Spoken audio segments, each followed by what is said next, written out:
because of, okay, I don't get it, but whatever. And I think that made me think really differently about it. Was a realization as to why, part of the reason why we are where we are in this country at the moment, and the challenges we face in sort of both on a local and also on a national scale. Anyhow, in that portfolio, and there's been a lot of attention on it, but also it's been a really good opportunity to actually have a chance to speak out about some of the issues that I'm really passionate about. Like I say, health is something that I'm particularly interested in. My day job is as an osteopath, and I'm aware of a lot of the issues around some of the health services, and because I talk to people about this all the time.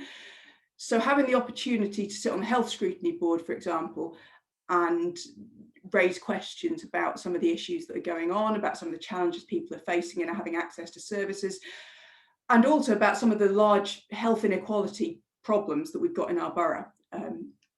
That's been really rewarding. And even as opposition, we've managed to have quite a lot of success in a few areas. And I found that, if you push really hard on a couple of key issues, a lot of the time you will get concessions, and we've managed to get things set up. We've had a hardship fund set up for local health, for local social care workers, because a lot of them are on 0 hours contracts. Some of them don't get full sick pay. And at the beginning of the pandemic, I pushed really hard that I said, look, this is not only is this unfair on our care workforce, but also it's a public health problem, because if people can't afford to take time off work and they're going into work with vulnerable adults, potentially with symptoms, or if somebody in their household has symptoms, that's a huge problem. And I mean, obviously, having a hardship fund set up is not the same as having sick pay by right. It's very much second best. But as a concession from a Tory council, I was quite proud of that, and I was very pleased that happened, especially as we did it ahead of many other councils. I think we were the first to do that. So that's an example of the difference that the opposition can make, and good opposition can make. Once again, I mean, there are a lot of frustrations. I think any Green councillors who are in opposition will tell you that we spend a lot of time countering arguments that are made against us, that oh, this is unrealistic, and oh, the line we hear a lot is oh, the Greens are very nice, but they don't know how to run things, and they don't get this. So we spent a lot of time having to counter that and to present or to let people know that yes, we know what's going on, yes, we're competent, yes, we could run things, because that's our next step. So we're now looking to present ourselves as an administration in waiting. So having gone from being a few lone Green voices in the room, we've built up to the point where now we're saying to people, yeah, let us run this, we can do this, we can do a better job than the Conservatives. And that's what we're looking to do over the course of the next few elections. Now, I haven't said much about environmental issues at the moment. My portfolio, like I say, I stay quite focused, because I think the best way that I can help the overall effort is by doing what I do really well. As I say, the health and adult social care is a big part of that overall portfolio. And if we want to be able to run councils as Greens, we need to be able to take care of all of those issues. We need to be able to look after children's services. We need to be able to look after health and adult social care. We need to be able to, as well as obviously, the issues of transport and the environment, and, bin collections and recycling. So that's what I stay quite focused on. And I know that I can trust some of the others in my group to deal with some of those other issues on their portfolios. The other thing I spend a lot of time doing as a local councillor is dealing with casework, and this is one of the things that I find really rewarding, is being able to engage with individual residents on problems that matter to them and to help them to find solutions. So for a lot of people, you know, the council is this big impersonal organisation, and they don't know where to start. You know, they're struggling to get through to somebody, or they're being fobbed off, or you know, they can't get answers to the problems they're having. It can be very difficult to know where to go with that.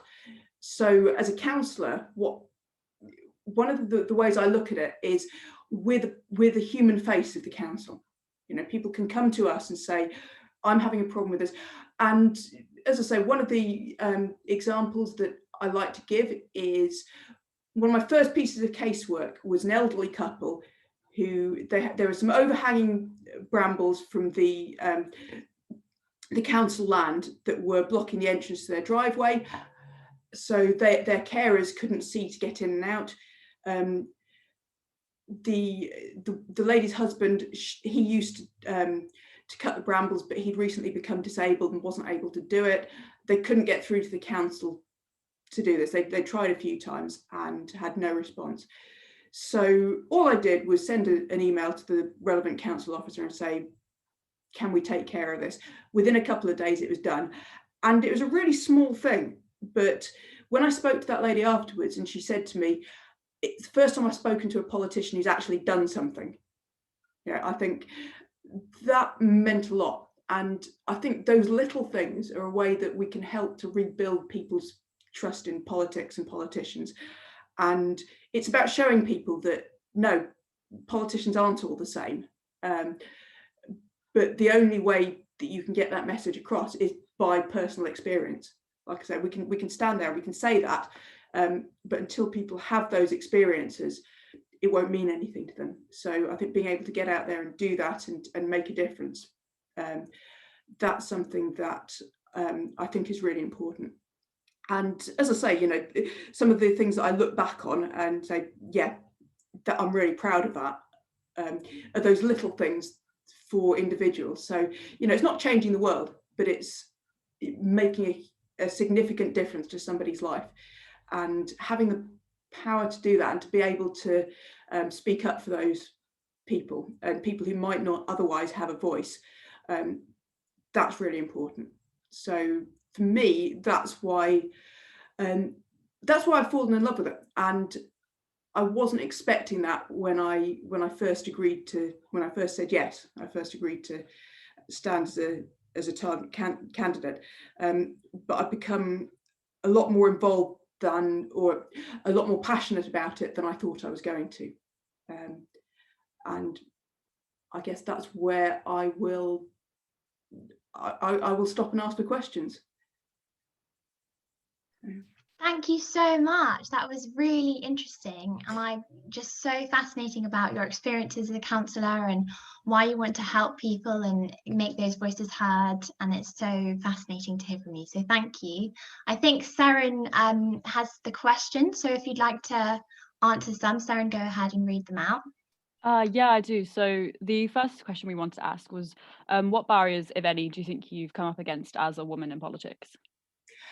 That's a really good question. And I think a lot of the barriers are actually quite subtle. I mean, we're at a stage now where nobody will ever admit to being sexist in politics.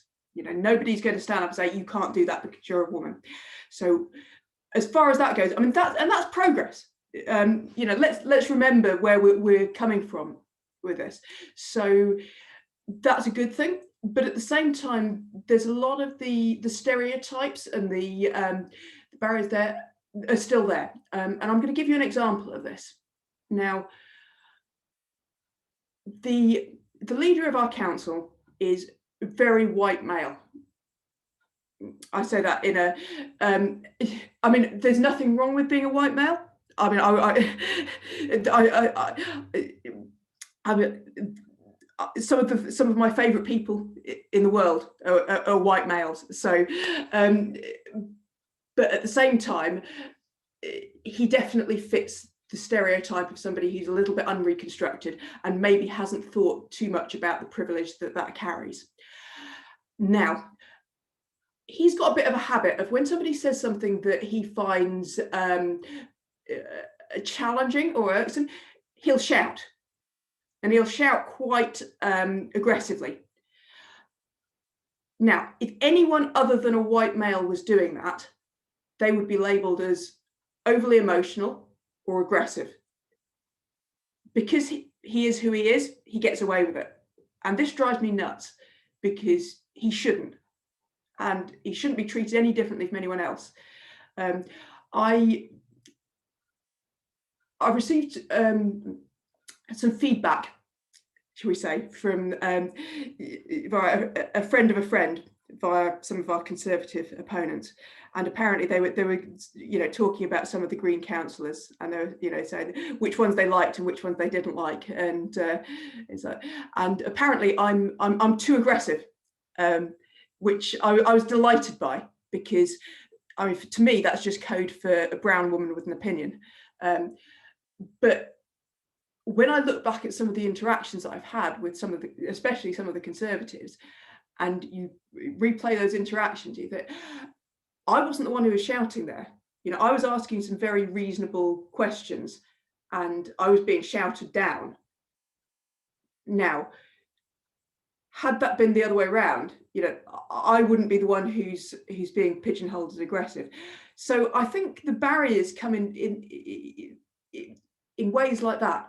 And I mean, the fact that I will get a different response from my partner Steve. He leads the Green group on Solihull Council, and again, he's a white male, and he gets a very different response from the response I get from some of these people.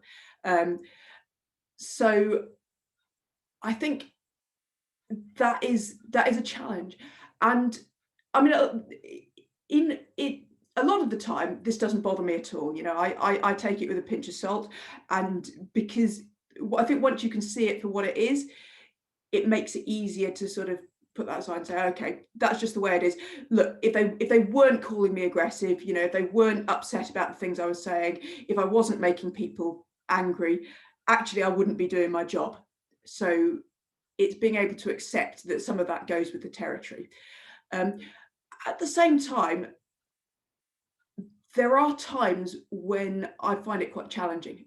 And, I think, as with a lot of women, I've been socialised to want everyone to like me, and to want to be very agreeable, and to want to get along with people and not upset people and not rock the boat. And I'm aware of that conditioning. As I say, I've I think 12 years as a professional mixed martial arts fighter allows you to put that into perspective somewhat. But at the same time, I still find there are days when it upsets me that that I'm getting this response to what I see as perfectly reasonable questions, and the fact that that you have to upset people in order to get there, and the fact that, again, a lot of the time I know that I would be getting a different response if that was coming from a man, for example. So I think with those things, it's important to have that sense of perspective, and also to have people that you can offload on. Because having a team behind you, and having a tribe, and people who who get it, and people who will reassure you that yes, you're doing the right thing, and I know they're upset with you, and that means that's a good thing. That means that you're making an impact. So that's important, because all of us can forget that sometimes. And like I say, I think I've gone through a period recently of being a little bit or just finding it hard. And I think part of that is that everything's virtual at the moment, so you don't have that reassuring physical presence of somebody in the room with you, who can back you up.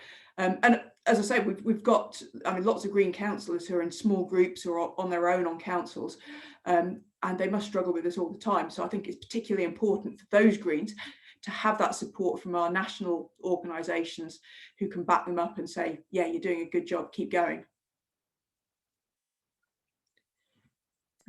I rambled there. Did that answer the question? No, you didn't. No, absolutely answer the question. Thanks so much. And I think what you also touched on was like how you kind of, approach being a woman in politics and the kind of isolation that you often have. So we also wanted to ask, kind of to build on that, how do you propose to get women from a diverse range of backgrounds into the forefront of green politics so that solutions that are thought of help as many people as possible? Yeah, no, this is a really good question. This is something that I've been banging on about for some time, because I think what keeps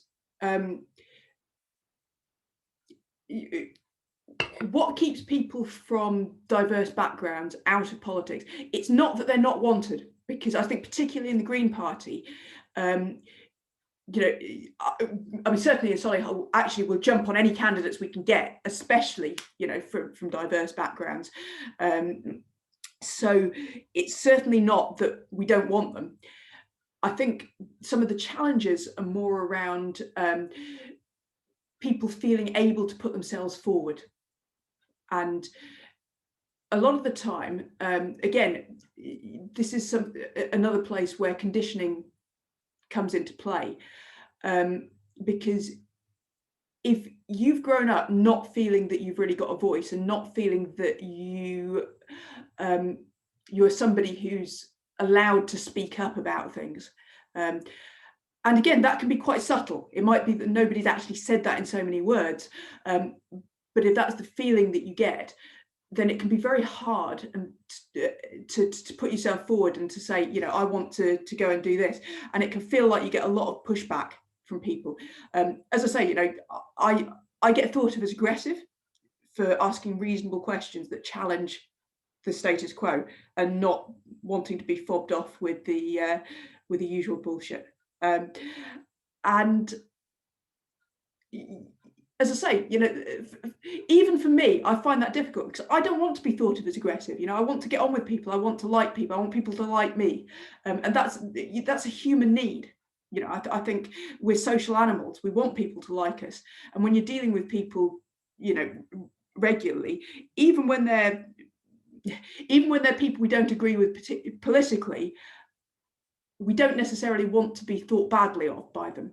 So I think there is a real pressure to conform, and it's much harder for people from different backgrounds who don't necessarily fit the status quo, who don't necessarily have that privilege because of who they are and because of the colour of their skin, to sort of push themselves forward. And we need to remember that. And I think for me, the big thing is about providing that support and about really being there and sort of acknowledging, yes, I know this is hard, and we'll be there for you every step of the way. And we'll give you all the support you need. We'll reassure you that you're doing the right things, and that what you're doing is valuable, because we need to have those diverse voices. We need to have that. We need to have you there speaking out. So I think getting that message across, and also overcoming practical challenges, because for a lot of people, if you're struggling in your day-to-day life to put food on the table and pay the bills, then standing as a politician might be the last thing on the agenda. I mean, councillors are not particularly well paid. We get an allowance. But for a lot of people, it can be very hard to take the risk of doing all that work to put yourself forward to get elected, for not particularly great reward, and to keep doing that work when you've got a lot of other things in your life going on and a lot of other worries as well, which a lot of people in less privileged situations may do. So once again, it's about saying, well, how can we provide support?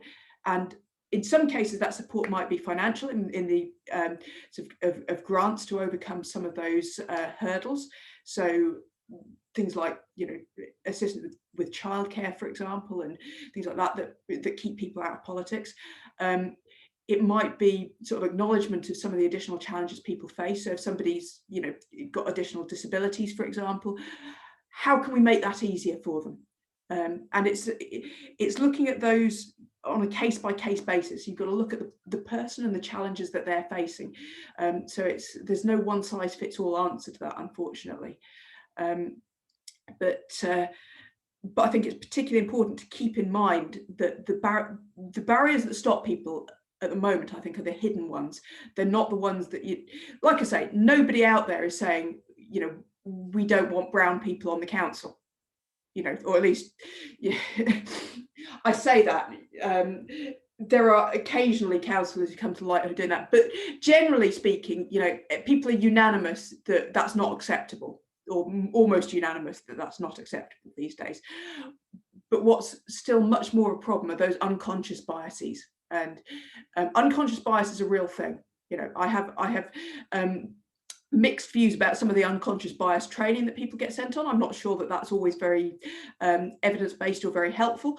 But I think unconscious bias is definitely a real thing, and it's definitely a thing that we come up against. And like I say, using the example of the leader of the council at the beginning, you know, it's something that you can definitely see how different people doing the same behaviours are pigeonholed differently.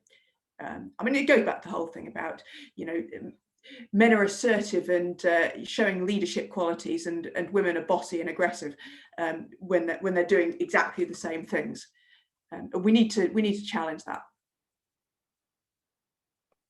Thank you. That was a really great answer. We had another question come in asking how your experience was running for the Green Party leader. Did you feel as though you were treated equally to other candidates, and do you think you encountered any sexism during the campaign?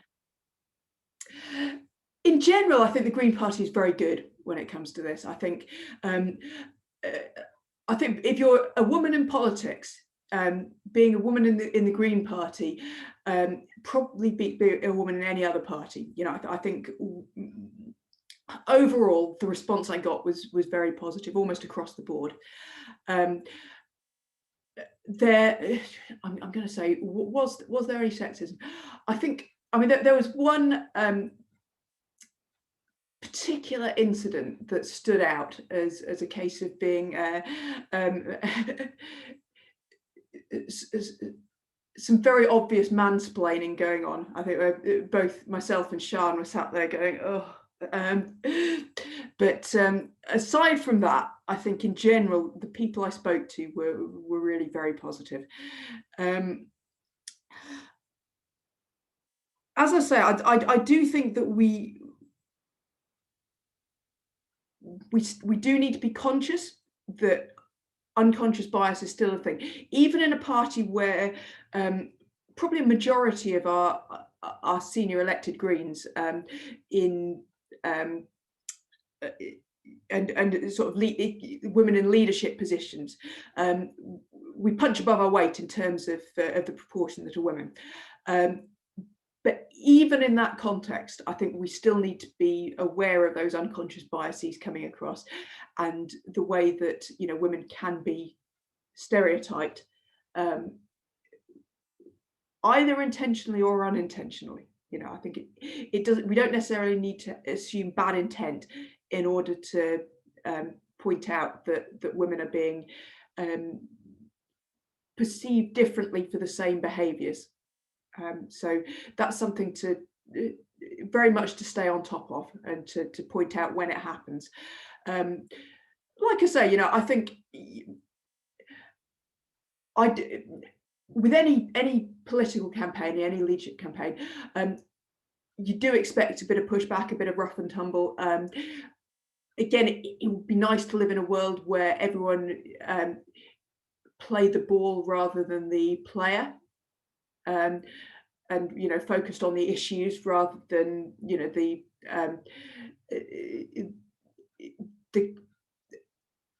not just the characteristics of the person, but the assumed stereotypes that might go with that. I think, like I say, at the moment, because we are where we are, it's important to be conscious of it.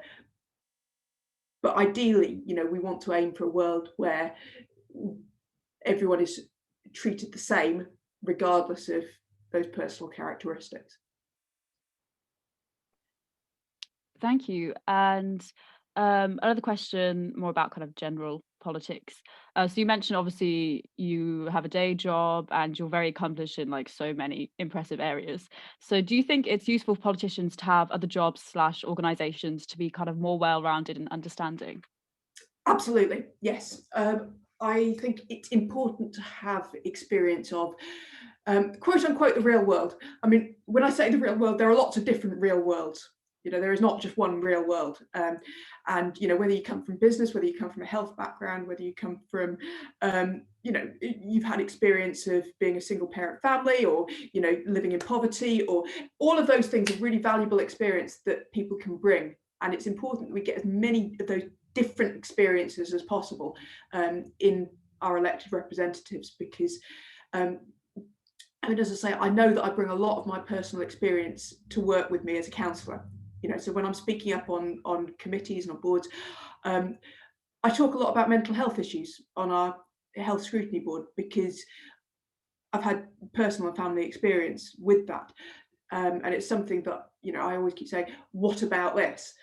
Because it's very easy for things to get forgotten when they're not something that you have personal experience of. So I think having people from a wide range of different backgrounds is important. You know, no one person has experienced everything, but, you know, if we come together, that's ideally what politics should be about, in my view. I remember when I was running for leader, you know, a few people made some comments about, you know, being inexperienced, and in a political sense, that's true. You know, I am relatively inexperienced politically, but I'm not inexperienced as a politician. What I have is a very different set of experiences from most career politicians, and I think that's a feature, not a bug. You know, I think that's a good thing, because that allows me to, you know, to bring all those different aspects of who I am and what I've experienced. And I think, you know, that's what we should be encouraging in our politicians, because, you know, the whole idea that we've got a bunch of politicians in Westminster, many of whom come from very similar backgrounds, who've had very similar career trajectories. And while there is nothing wrong with that in and of itself, when you've got a large number of people who share that background, it's very easy for that to become a filter bubble, and for that to become the new normal. So people think of that as, you know, that's standard, and people living outside of that are different, when actually the reverse is true. You know, the majority of people do not come from that background. The majority of people do not have those privileges that those people may take for granted. And we see this all the time in some of the things that politicians come out with, when they say that, you know, oh, it should be, you know, parents should do this, or, you know, poor people should do that. You know, if only poor people were better at being poor, you know, that they wouldn't have trouble managing on the money that we give them. And I think to counter those sort of statements of ignorance, because that's what it is, it's ignorance.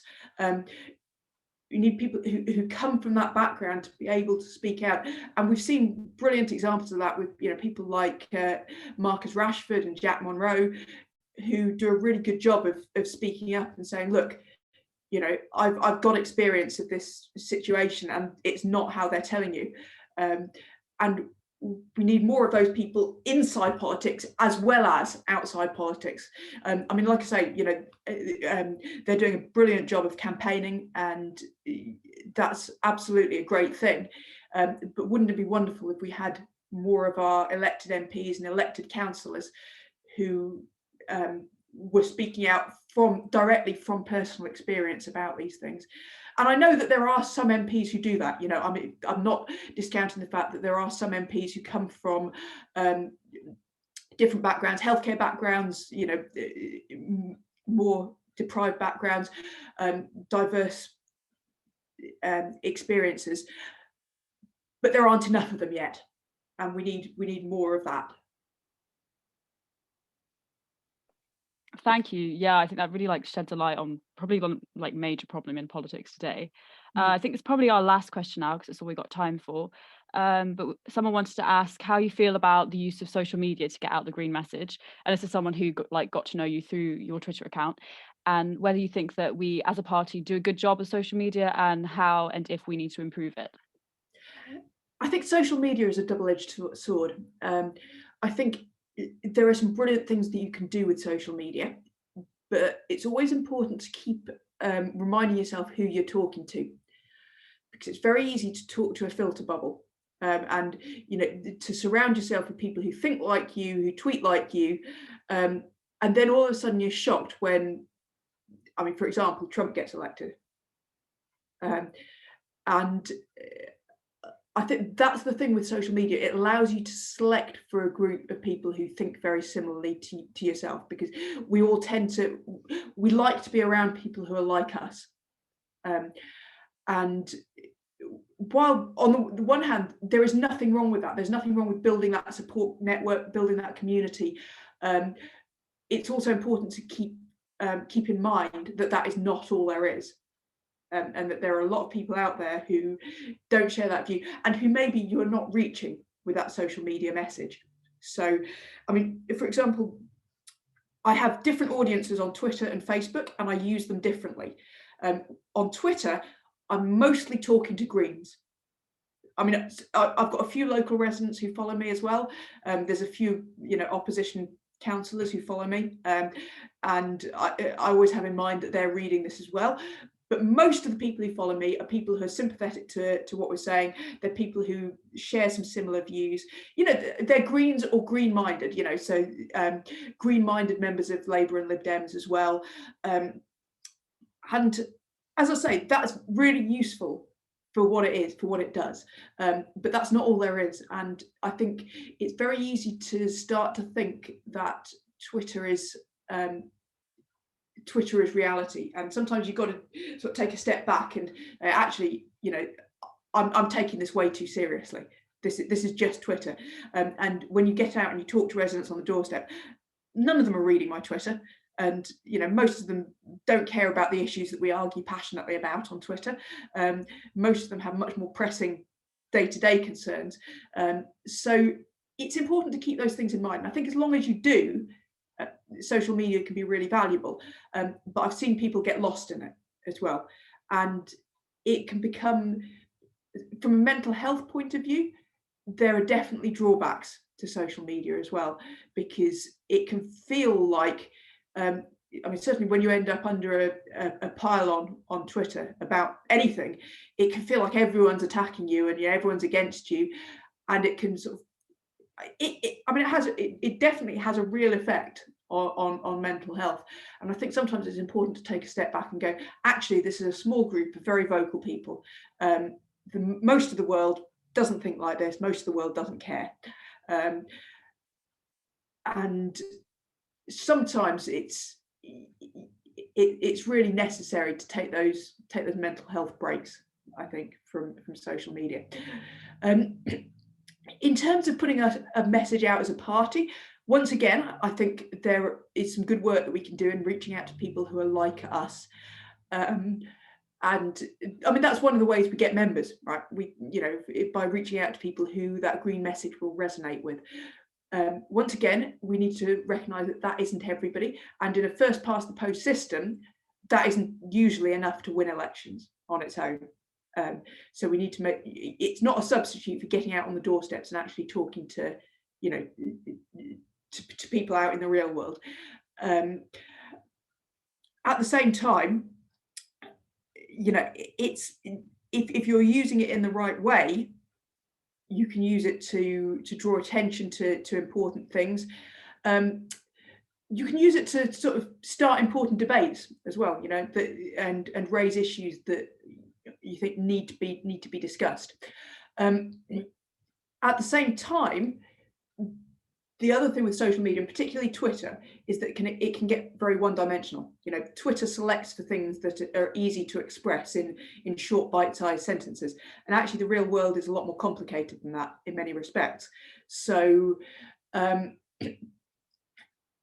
sometimes the messages that are being put across, I think, can be overly simplistic, and don't always show us at our best, because people can sometimes look at that and say, the Greens, they don't understand the real world. It would be nice if everything worked like that, but it doesn't, and things are more complicated. And so, yeah, we know things are more complicated. This is Twitter. This isn't a dissertation. So I think keeping those as with any medium, we need to be aware of what it's useful for and maybe what it's less useful for, and what you can get out of it, and also the limitations. And I think as long as we do that, it's a really valuable resource. It's important that we start to consider how we can make more of that, especially, like I say, in the current time when everyone's online, or lots of people are online. I mean, that's the other important thing to remember, is that not everyone is online. Lots of people are online, and I say everyone's online. People in our age group tend to be, but there are also a lot of people out there who don't get those messages online, and we need to make sure we're not leaving them out as well. So digital exclusion, really important problem, and sort of, from a councillor point of view, that's another thing that I keep having to say. How are people who aren't online getting these messages? So yeah, be aware of slipping into that, as I nearly did there. And it's such an easy thing to do. It's such an easy thing to do. So it's keeping that awareness. Yeah, once again, I've rambled a little bit. Did that answer the question? No, not at all. Really went beyond and further than the question. It was brilliant. Yeah, thank you so much for all your answers. I think everyone will agree they're really enlightening and interesting. Lots of nods, yeah. I'll just pass back to the host now. Thank you so much, Rosie. So inspiring and interesting how you got into politics in your journey. And I hope people have learned from you on the call, and it would be great to see some councillors here in the future learning from you. So thank you so much. Fantastic. Thank you very much for inviting me.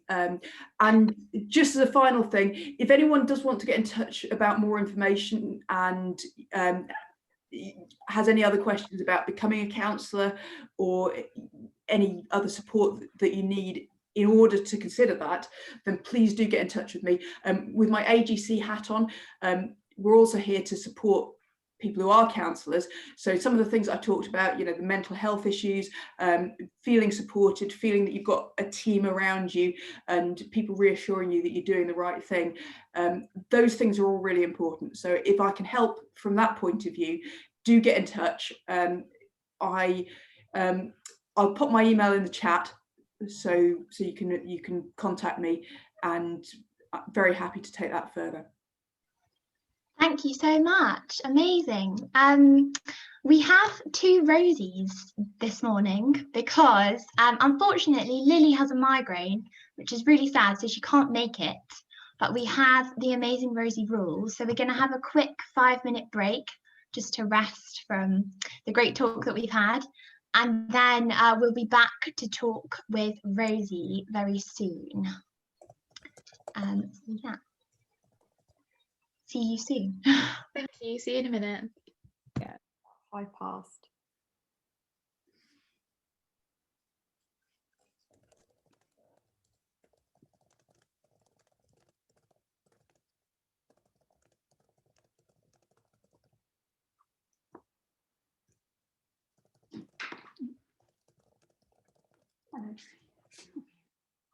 Hello.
And we'll have some questions at the end.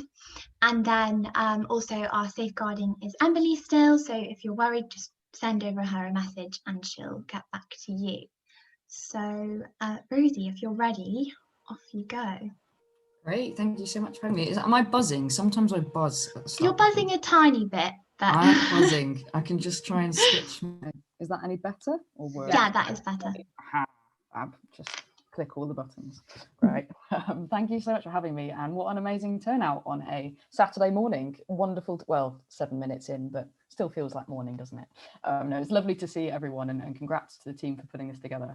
It looks to be a great event, and I'm excited to join you. Sorry that Lily couldn't make it, but as Isabel mentioned, I'm going to speak very briefly on young people getting involved in politics, but also interested to get involved in more of a wider discussion with you guys. So I won't be speaking for too long on this, because I'm sure you have loads of ideas and questions and thoughts too.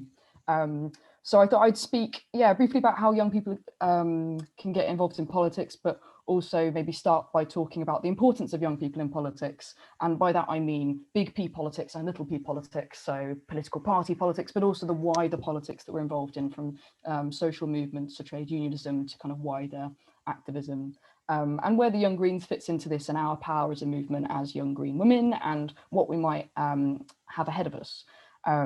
So to start, I thought I'd remind ourselves of that phrase that we've maybe all heard, which is, oh, well, we don't want to do that because we don't want to look as bad as student activists, or that, oh, we don't want to be as bad as the student movement, or those, oh, student activism, oh, that's great that you're involved in that. It's a phase we all went through.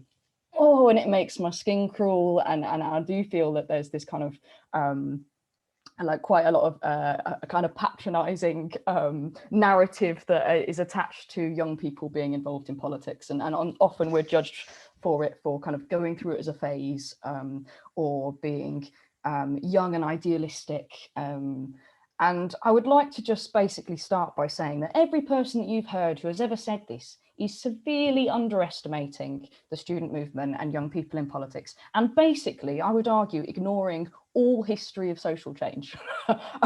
So the importance of young people in politics is because students and young people have been at the forefront of progressive movements for change forever, like throughout history, from all over the world. And we were just at an event the other day that you may have joined. We organised Stand With Hong Kong, a kind of solidarity event, where young people are literally rising up against the Chinese state, the largest power in the world. Young people are out on the streets calling for radical democracy, and that builds upon a history of this happening in Tiananmen Square in China, from the civil rights movement in the US to the overthrowing of the Eastern Bloc in Central Europe. You literally cannot look anywhere and not see young people involved in radical movements for democracy. But also the climate movement, we know from in Canada, within Indigenous movements in Canada, fighting against first the tar sands and then the Keystone Pipeline, that young people have been at the forefront of these movements for climate change. And obviously we're seeing huge uprisings now, not only from the divestment movement, but also the school strikers who are leading the way. And beyond this, also liberation movements, from LGBTIQA plus rights to Black Lives Matter. Young people have been at the centre of it all. So we're pretty important, is what I'd argue.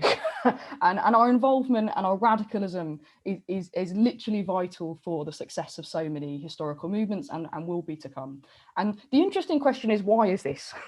Why is it that young people, are we inherently radical? Were we born with a little hammer and sickle on our shirts? No, I don't know why is it that young people have been at the heart of these movements? And I think it kind of comes, you could argue perhaps, okay, young people in the UK, students, we've got a lot of time, we've got a fair amount of time, we've got a few other commitments, we haven't got kids yet, and you could argue these kind of quite, what's the word, like logistical arguments to say, okay, young people have got some time and capacity to be involved in movements. But what I would say is, really, when you look at the face of it and you start to look at, especially in the UK, the history of young people's movements rising up against particularly the Tory party, the involvement of young people on the left, you can see that this is basically the result and the impact of social and economic policies that have meant that the status quo just doesn't work for young people. And weirdly, you can look at the 1980s and Thatcher, and young people were actually crucial for Thatcher's rise. The majority of young people voted Tory. for Thatcher, because they were voting against the status quo. Things weren't working for them, and at that time the status quo was the Labour Party. But obviously, in reality, the kind of result of Thatcher's neoliberal project has meant that, in fact, the opposite has happened for our generation, and we have seen a continuous kind of squeezing on our generation. And if you look at all kinds of social and economic indicators in the UK, from income levels to wealth to housing to social mobility, young people are at the bottom of the rung. So of course, we have an interest in overturning the status quo, in overturning the generation that has basically over decades hoarded and hoarded wealth and power and assets that we just simply don't have. Like, I am now nearly 30 and I still think that I'm probably in the same economic, social like rung as someone who was maybe 10, 20 years younger than me, well, 10, 15 years younger than me. And that is because we have, like, as a generation, been stretched, and it's kind of what it is to be a young person, our social economic status has been stretched over a number of years. And right now, especially in the global pandemic, we are seeing the deep inequalities and how deep these inequalities are, and how little care the Tories have for our generation, my God, to a point where they literally every holiday try to starve children, or at least try to allow for children to go hungry over holidays by removing the idea of food vouchers and funding for school meals. So we're seeing acute sharpness, I think, and the hard line of the Tories and the reality of these deep inequalities right now in society. And the global pandemic is revealing a lot of that right now. And we've seen it not just from school meals, but we've seen the way in which Gavin Williamson coordinated his epic exam scandal, how he waited till the last minute to give students their results, how university students have been thrown into accommodation and forced to pay for their like extortionate fees and live on campuses when simply universities weren't ready to take on students in the pandemic. And also, you know, that was all to fill a gap that the Tories didn't give universities, a financial gap, was force them to engage in increasing student recruitment in order to take that money. So young people have been at the bottom of the run, and we have constantly been utilised as like cash cows basically by society in education, or free labour, from when you look at the way in which we apprentices are paid diddly squat basically, and the way in which young people, like there's an age bracket on wages, as if my work in pot wash wasn't as important as the guy next to me in pot wash for several years. That's my experience of working in and receiving a lesser wage for how well I cleaned some pots. So we have an interest in overturning this kind of neoliberal capitalist project that is set against us as young people. And I think that is why we're seeing huge uprisings, and we've seen so many wins. We like the rent strikes that we're seeing right now in the universities are unbelievably exciting. The largest rent strikes in 40 years are being coordinated right now, and I encourage you all to show how as much solidarity as you can, and get involved in any way you can with these, because that is an exciting moment for the movement, and it is our opportunity also to fight for things that we have that now seem so far away but really aren't. Free education is something that we did have, and now we've grown up in like all of us, we've grown up in a situation where that hasn't been the case, but these are things we can still fight for. We're seeing I've mentioned we've seen the rise of the school strikes and the young people involved in Black Lives Matter. I guess I'm kind of rambling now, but I'll move to my next point, which is sort of like, we can see why young people are rising up. We can see where young people are in exciting movements for social change, but where does the Young Greens fit into all this? And I would say that the other thing that is quite interesting is the history of young people in the Green Party. Now, we also have a history of ensuring the Green Party remains as radical as possible.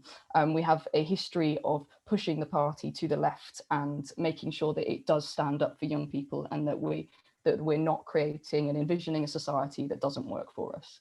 And that starts with, I think, like a really crucial argument that we've been pushing for a very long time around whether environmental and social change are intrinsically linked or not, and whether we should focus only on environment. Well, the Young Greens in particular, for many years before my involvement, have been on the side of pushing for the fact that we know that social and environmental the crisis are intrinsically linked, and we cannot have social justice without environmental justice, and vice versa. And that is a really important line that we have helped shape in the party.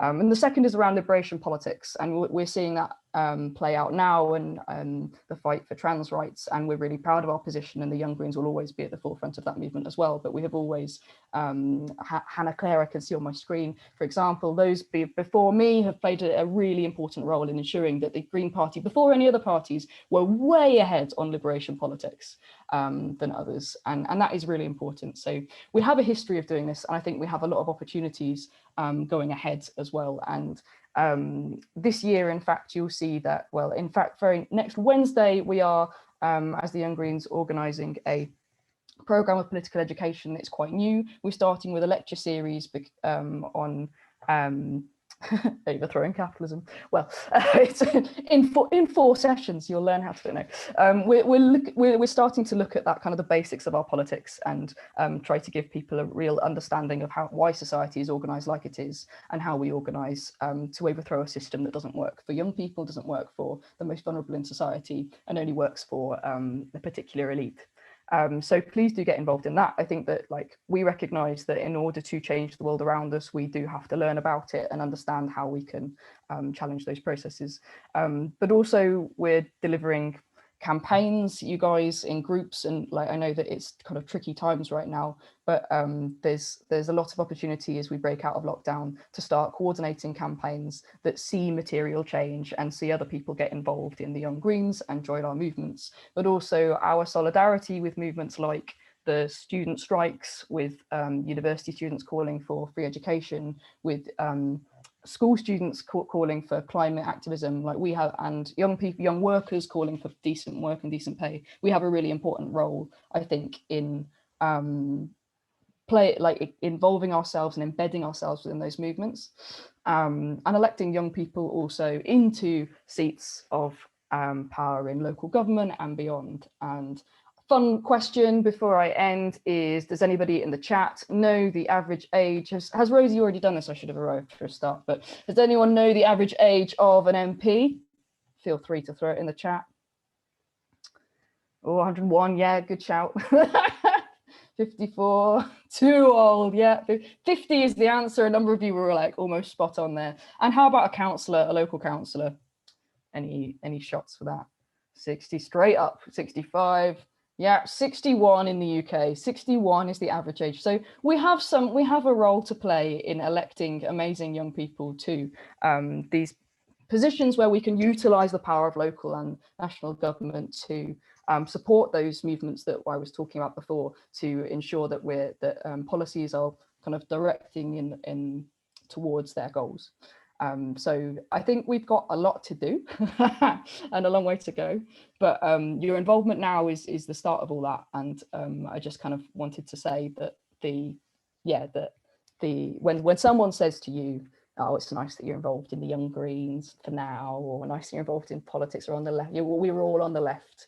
There's a bloody reason why we are, and I'm glad that you're involved in the Young Greens, because I think we can be a really important part of that. Because it creates change, which we desperately need. So that's it from me. Happy to answer any questions. So much. That was brilliant.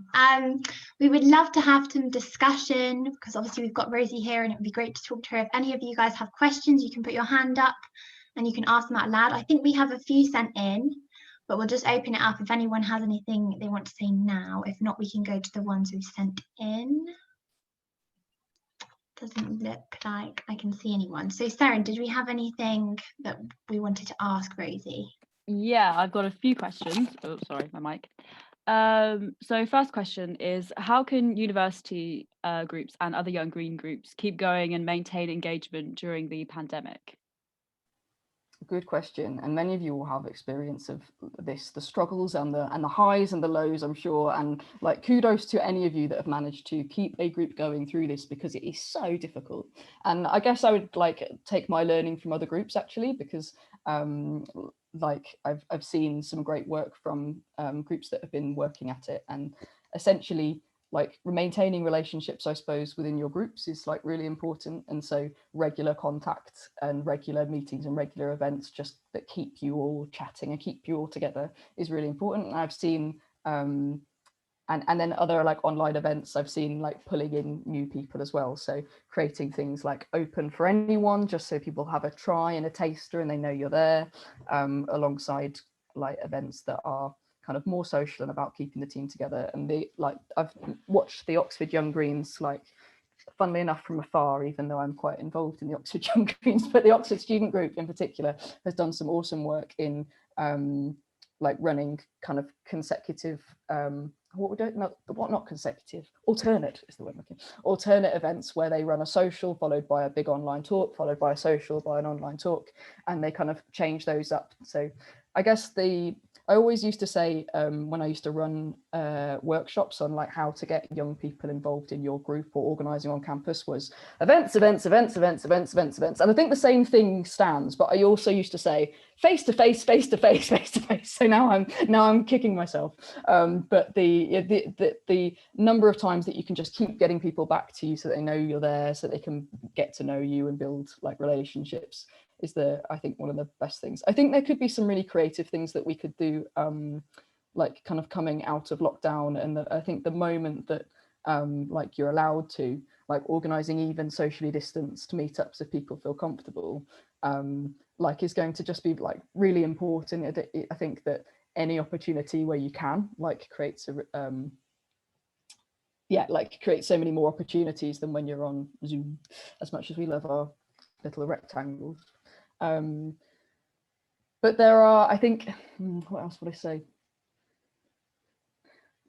I think like joining up with other groups as well, like is another way to do this. So there will be lots of other societies on your campuses, for example, that are doing the same and struggling to get numbers, and joining up with them and just trying to keep alive that kind of solidarity network. I'm sure that you all do have connections if you're on campuses with other societies, but I remember like at UEA where I was for undergrads, like the same people also ran the veg box and the food co-op and then the people in Planet Society, and keeping that kind of solidarity of loose network of organising on campuses was really important for when we all needed to jump on one thing at once, whether it was student debt privatisation or any other kind of like big encompassing moment. And the rent strikes will be really important, and there are lots of like offline stunts that you could do that might generate energy as well, from like banner drops to kind of stunts that require only like 1 or 2 people. So maybe just being creative as well and making people feel like they've done something that made a difference. Yeah, but tricky times, but lots of exciting movements to get involved in at the same time.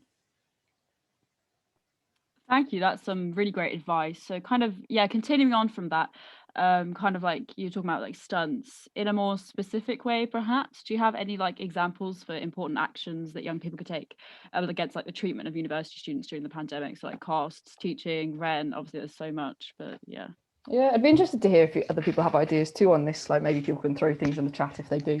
But we've been talking about like, well, one thing that we've been preparing at the moment is on like with the Green Students Committee has been leading on this. I'm not going to take too much credit, but they're like drafting up a petition and drafting up like videos and solidarity videos and getting people to get involved in like doing little bits together that can be like knitted up together as big videos of solidarity. So there are kind of little things like that where you can do stuff offline that then go like can feel much further offline. I think banner drops will be a really easy thing to take to get involved in if we're interested in doing that. I'd be interested to hear if people are up for it. We talked about if like a while ago, I've got this dream in my mind that I'll just share with you, which is if if it starts to be a nightmare and we start to see these schools like examinations like go ahead on an algorithm, or it becomes like particularly unfair. I mean, it's starting to look like that, isn't it? We're not sure what's going on, but we're being told that it will be some kind of form of teacher assessment, teacher assessed examination, teacher assessed grades. But when I was thinking before that if there was some kind of big moment on examinations, we could do like a fake exam hall on a Parliament Square, like 2 meters apart. We do little, I'd just hire a load of like little exam type tables and chairs, and just try and get like 100 people lined up and be like, right, you're group 1, 10, line up, and then, but then I didn't get much further than that. But we've saved all our funding towards the end of this year, just in case we're allowed out to do something fun. And I think there could be cool stuff like that. We've got a lot of people, I reckon, who would come out and sit at an exam table, and then the rest of my team was like, and how do we make that symbolic, and like, what's the message? And I stopped there. Like, maybe they could be turned around, or maybe they don't have paper, and we got a bit lost and then realized we should really be discussing the thing we were discussing. But I don't know, there's lots of kind of cool, exciting things you could do, I think, even distanced in big crowds. So yeah, there's my wild idea. I don't know if you wanted one specific one for one campaign, but that's all I've got. No, that's great. I love it. Also easily replicable. Yeah, you could do that everywhere. Yeah. No, I love that. Next question is, so obviously you have a lot of experience in young activism. Are there any like key points or lessons that you've taken away from it? Good question. Yes. The main one, I think, is burnout, which I guess I would counter with the long game and constantly recognizing that, you know, like change doesn't happen overnight, and therefore if we're kind of mobilizing for something really big and transformative, which we often are as the idealist, as the radical left, that it's going to take time. And therefore my learning would be like planning milestones in where you're going to see wins, and that could be like either a win in terms of mobilizing your group to feel like you have reached more people, so a key moment, a key action, or a key activity, or a key day of action where you see yourselves in the local paper, where you see yourselves on the student paper, where you see yourselves on social media getting loads and loads of likes and sign-ups, and you see the kind of the rise of interest and movement building, and just keep growing and growing, to seeing actual material wins, to seeing your university, to seeing your student union pass a motion on this that they will then lobby for XYZ, or getting your local councillor to pass a motion and then making loads of noise about this, to your university like vice chancellor making a statement, or him coming to a meeting and making loads of noise about those wins and progress, so that you feel like you're bringing your team with you, and recognizing that those things are all part of the journey. And the other thing I would say is, in student active, or in like activism in general, some great advice I had once from a guy called Adam Ramsey, who is like currently editor of Open Democracy, and previously used to work for People and Planet, which is where I got an awful lot of my almost everything I know from. He said to me, in terms of lobbying, when you're like lobbying a decision maker, they're never your friend unless they're doing what you want them to do.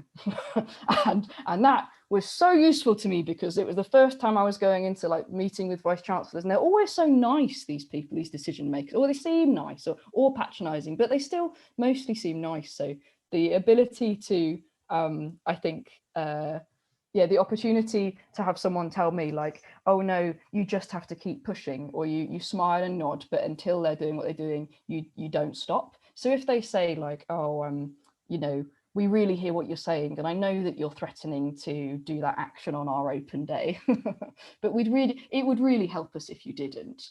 And we'll look at your letter. We'll look at your letter. No, unless they're doing what we say they're doing, then we do the action. And I think that's useful to kind of keep in mind, that like you will like at times have to keep negotiating and keep as a team thinking about like how your decision maker, or how whoever it is that you're trying to push for change, is like responding, and whether you want to use your political capital now or later, piss them off now or later. But just keep remembering that like you're fighting for something that you know is important and you know is right, and so just kind of keep going with that, even if you have to play a little good cop bad cop, where you've got someone inside the meetings going, completely agree, and you know, I would love to help you, but I can't stop that Young Greens group. I don't know, you know, I'm trying to persuade them to understand, but I'm just not sure they will unless you sign our thing.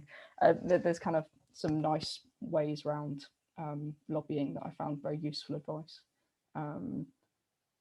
Yeah, I think I'll say that. But the long game, and just like recognizing that, I guess as well, all of you, you're the future of the Green Party, right? So that's exciting for one as well.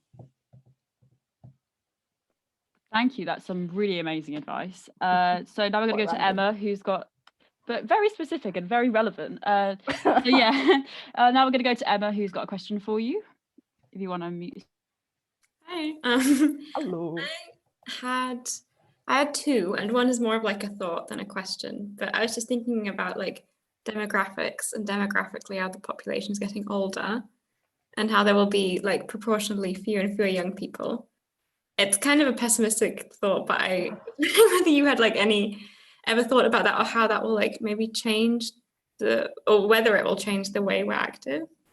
And then I know you can go for that one first if you want. Oh no, well, I was only going to say just briefly that like I think that is interesting, and the thing that I thought though, like quite recently, I remember like 2 years ago I was talking about like a year and a half ago I was talking about, well no, yeah, sorry, 2 years ago I was saying that like it's really a bit nerve-wracking to see the student movement kind of dissipated in a weird way compared to when I was particularly active in like 2013, 2010, 2012, when we saw the big uprisings over tuition fee hikes. Like since then, over the following like sort of 5 years, there hasn't been an obvious kind of like mass movement calling for free education, for example, on campuses, and we saw the kind of the teaching referencing, what is it called, the TEF, the Teaching Excellence Framework, come in, and there was all these kind of attacks on education that were happening kind of underneath like behind closed doors, and it was like very difficult to organize. And that was, in my mind, I was seeing like the NUS like getting smaller and smaller due to funding crisis, even though they're getting more radical, like literally a tiny size compared to what they were in 2010. And the National Campaign Against Fees and Cuts, which I guess was the more radical kind of movement pushing for like back against austerity, but obviously also against fees and cuts. And that had completely dissipated. And I was like, oh my God, the Young Greens is going to be really important, and we're not that big. We haven't got that many societies, but we need a student movement that is radical and student led. And oh my God, like we really have to like scale up, because there has to be something, and there has to be, and you know, like we saw it like we saw the Labour Party leading this, but we saw not leading this, but we saw the Labour Party growing, and we saw young people growing. But I was thinking, actually, beyond that, there isn't that ecology of student activism apart from within People and Planet, which is very focused on the fossil fuel divestment movement in most parts, I think. And I was like, what the fuck? And then the school strikers came, and like now I am like so excited for literally a new generation of students like activism on university campuses, because like that is often where you see people get radicalized, but these ones are already radicalized. They've already got end capitalism on their placards, which I was googling at their age, like and being like no. So I think that like interestingly, I would say that like right now I'm really excited about the kind of like that generation of like, well obviously everyone is, but particularly in playing out on university campuses. And I think we're seeing the result of that in the rise of the student rent strikes as well. I'm sure many people were involved, and they're using those skills and channeling it. But like you can see how that's happened in Hong Kong, for example, as well, like the kind of generation that were involved in the kind of ending the national education program that had generated then a mass movement for democracy. And so I would say that like I'm kind of really excited about the current like generations, and even like the next few that have like also been involved in school strikes. And I think that will like give us a good wave. I'm not sure what happens next, no, but I'm like an interesting thing about that kind of generational change in those key moments that weren't necessarily expected. So maybe we'll see like school children striking over, I don't know, like economic inequality in general, and like who knows what next perhaps. But yeah, that's my thoughts on that. It's a really good question. Yeah, I guess it also just made me think of the Roads Must Fall movement in Oxford. Yeah. It started up in like 2015, and then it was going in like 2015, 2016. Then it kind of fizzled out a bit. I think just mainly because the people just left the university or whatever, and they met so much opposition. But now with the Black Lives Matter thing, it's kind of come back and almost a new sort of cohort of students, and it's been really, really good. Yeah, and people take pride in those movements that happened on their campuses, and that's why I think universities are like those amazing like spaces as well, because there's huge histories of student activism on campuses where you can learn, and there's always some PhD student that's still hanging around, like remembers way back when, or some teachers, but you know what I mean, like there's that historical knowledge doesn't get lost, I don't think. Yeah. My second quick question was, I think you talked about like where the Young Greens have pushed the Green Party, whether there's like one specific policy you're trying to push or have retracted or anything that's going on right now. Yeah, like immediately I think the motions on like securing trans rights within like all up, and the like pushing back against the attacks on trans rights, more like our policy is strong, it is like pro trans rights and there's no questioning that, but ensuring that the attacks are well beaten and like a strong majority of votes really isolates those other arguments, I think will be really important. And a nice thing that I mean, I personally think that like the Young Greens can get behind those things like as the Young Greens and officially, but with like usually I think you have to show to SOC, the kind of like the guardians of the Constitution and the orders of proceedings at conference, that we've like consulted with the whole membership on this. But I think actually there's fair arguments to show that our general work illustrates like support and consultation. So I think we can do that. But it is new that like that an affiliate group like the Young Greens can actually like officially co-propose a motion as the Young Greens. Before it had to be as individuals, and that's only happened in the last year. So we've been able to now back the motion also on introducing new guidance on anti-Semitism, and we are officially backing that because Young Greens brought the same motion to our convention. So if you were interested in like seeing big changes at conference, and if we're seeing big changes happening at conference, we ought to bring those motions to our own convention and get them passed, because officially then we've illustrated that the largest kind of democratic body of our organisation, which is convention, agrees that we should be backing this. So there's now like an even better, more legitimate like process for us to back things officially. So officially I would say that we are actually we also co-proposed the motion on reparations, because we also had policy on the same thing passed a few years before, and that led to the writing of policy in the Green Party. More generally though, I think that there's still the argument on social and environmental justice being intrinsically linked. That's still a threat that we just need to keep strong on. But I would like to see us pushing more socialist policies actually, and especially around economic like inequalities and organising. And for example, I thought one policy that was really exciting that came out of the Scottish Greens conference was on free bus travel for, is it under 18s or under 16s? But the idea of universal like services and free services is really exciting, and I think it would be really cool to move from a conversation on universal basic income to a conversation on universal basic services, and start to think about what radical public ownership actually looks like. I think that would be wicked, and it would be cool to see young people push for that kind of transformation of our economics, because I think that the universal basic income is great if it works with other like transformative policies, like for example universal basic services or some kind of combination. But I'm a bit nervous about us using it always as kind of like a silver bullet. So I'd quite like to see us do that kind of other radical transformative social policy. But I'd be interested if you had any thoughts as well.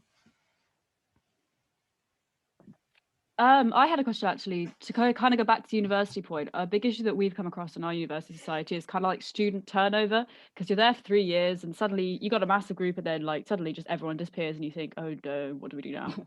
And Yeah. how do you think we could kind of like combat that and I guess maintain stronger links between the years? Yeah, it's really hard, that like I've constantly struggled with this, running societies and thinking like, oh, it used to be so great, and then but you never know when someone will come along and just go like, funnily enough, like you see it do this, because often when it goes to that sort of low point where people have like signed up to say, okay, I'll do it just to keep it running because I know it's important and I'll be your social sec or whatever it is, like put me on the paper kind of thing. You then can come across some people who come in and they go, well, I thought this was going to be a bit more something, and you know what, I'm going to stand the next year, I'm going to do it, and they can really show you how it's done. And so sometimes like I think there is a kind of natural like flow to this. I guess that it's really difficult at universities. I think in the last few years, in particular, last 5 years, like the prevent strategy has made things really difficult for societies, and kind of, I guess, in terms of like booking speakers, and there being many more processes on managing and monitoring societies and keeping an eye on like risks to what they might be doing, or not everyone can just start up a society because we have to check them, or you have to have 30 paid up members even before you start. And you know, well, how do I get a Freshers' Fair, which is obviously we know where you get all your people. So generally I think the environment has gotten harder, so I would give yourselves a pat on the back if you're managing it, because it has gotten much harder to start up a new society and to manage the kind of administrative processes, from what I've heard across different universities. But I think there's it's us just preparing for that, I guess, in many ways, and thinking a lot harder about a handover process and making sure that we're organising quite early on. It's always annoying because it's like during exam period, isn't it, where you want to try and like get your handover and get all those people signed up and get your paperwork in for Freshers' Fairs. But I suppose there's like organising early, and then the other thing I'd say is nailing freshers. No matter what, like if you nail freshers, like you've got people for the following year. And by nailing freshers, I think there's so much more you can do than just the street fair. And obviously I'm now imagining a world in which we can go outside, but imagining a world we can go outside, bear with me, like, you know, the ideal Freshers' Fair happens also outside of Freshers' Fair. So it also means on the day of Freshers' Fair that you've got a stunt where, like, I mean, I remember at UEA we covered ourselves in oil, or rather molasses, making it look like we were covered in oil, running around, we looked like idiots, but like running around handing out flyers about this tar sands film we were showing in week 1, and that everyone should come. We've got speakers from the film, this documentary on the tar sands. It's the worst like kind of oil project in the world. It's going to be really important that you attend with the People and Planet Society. This is like the group I was with at the time, and we were on the front page of the the student paper on the first week, and then people saw it, and the people who came, like, we got people along to the stunt from the Freshers' Fair who like came along and helped take part, and then they were on the front page of the student newspaper in week 1, and they were like, oh, I'm with the people who do things. And then because you've done that noise making, the stunt obviously wasn't for the sake of the stunt was to get people to the film. So rather than just having the film on the flyer, you organize the stunt, you get the people involved in the stunt to get people to the film. So then people at the film, you get to your meeting, and that's how you get a lot of people in a meeting, because you just can't get them otherwise, I think. So I would say nailing that moment where you get loads of people at the start, people will remember that, and it will be their first impression. They'll see it as like the most exciting society they've been involved in, and they'll stick with it. Even if they're a first year, they'll step up quite early on, I think. And you'll see second and third years coming along who wanted to do it in those years. So those would be my things. Organising at the end, and that like nailing freshers would be my advice, having seen it like a society completely turn around from having done a big kind of thing around Freshers' Week or Freshers' Weeks. That's great, thank you. That's some really like actionable advice. So definitely looking forward to Freshers next year. I think we've got a question from Isabel now. Yeah, I just wanted to ask, in case anyone here is new, I don't know, but I think it's good to know, like, if you're new to the Young Greens and you've just joined and you want to get involved more, obviously there are so many layers and groups and policies and motions that are quite something you have to teach yourself and learn about, but how would you suggest getting involved fully and also like understanding everything that goes on within the community? Yeah, it's a good question. And it's much harder, I think, at the moment when we can't organise as many like events that would like start like to build like much stronger networks, I guess. Like the amazing thing is that we've probably engaged more people in the Young Greens in the last year during lockdown than we have in the previous year, and I thought we were doing quite well then, but like doing action days and things. But like I think we've like really done much better than the previous year, just through organising online events. So I would say that like it's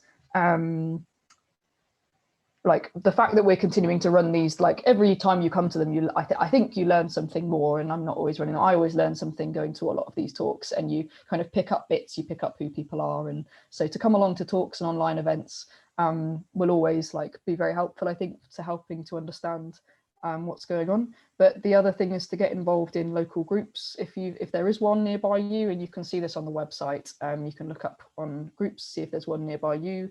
There's also regional groups setting up. I think we've got some vacancies around, so if anyone's interested in helping us to organise regionally, if there aren't many young people, Young Greens, like locally to you, it might be that it's more exciting for you to be a part of a kind of regional network, rather than like slave away at trying to get those 6 Young Greens in your local party to come to your meeting. Like, why not kind of go to where the energy is, I'd say. And like lots of Young Green groups, I'm sure, would also be welcome, would welcome having like slight outliers as well. Like we've recently had someone raise a hand to say, I want to start up a group in Swindon, but there aren't many Young Greens in Swindon. They're trying to start a group, and I'm thinking, oh, Oxford isn't that far away, come to our meetings as well. Like, or, you know, just kind of try and bunch together with, like, keep people energized and organized together where there is capacity and where there is energy.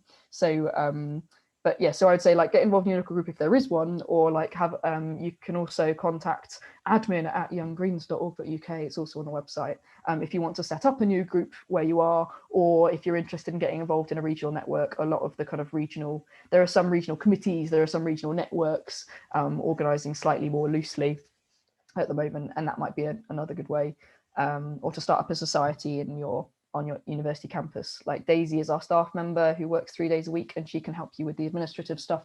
And then usually we set up a call with you and like one of the Young Greens co-chairs, or the people leading on societies, or the Green Students co-conveners, perhaps, to kind of like try and get things set up. But there are also like ways to organise within the Young Greens, like more informally, and like really encourage people just to reach out and connect. We've got like a Slack network for group organisers as well, so our group organisers should be able to meet and talk to each other. But yeah, I'd say like just kind of organising and like even quite informally at the moment, like a lot, yeah, would probably be the best way to get stuck in. And your local party as well is another great way to kind of get involved and ask them to help you, support you to find other Young Greens.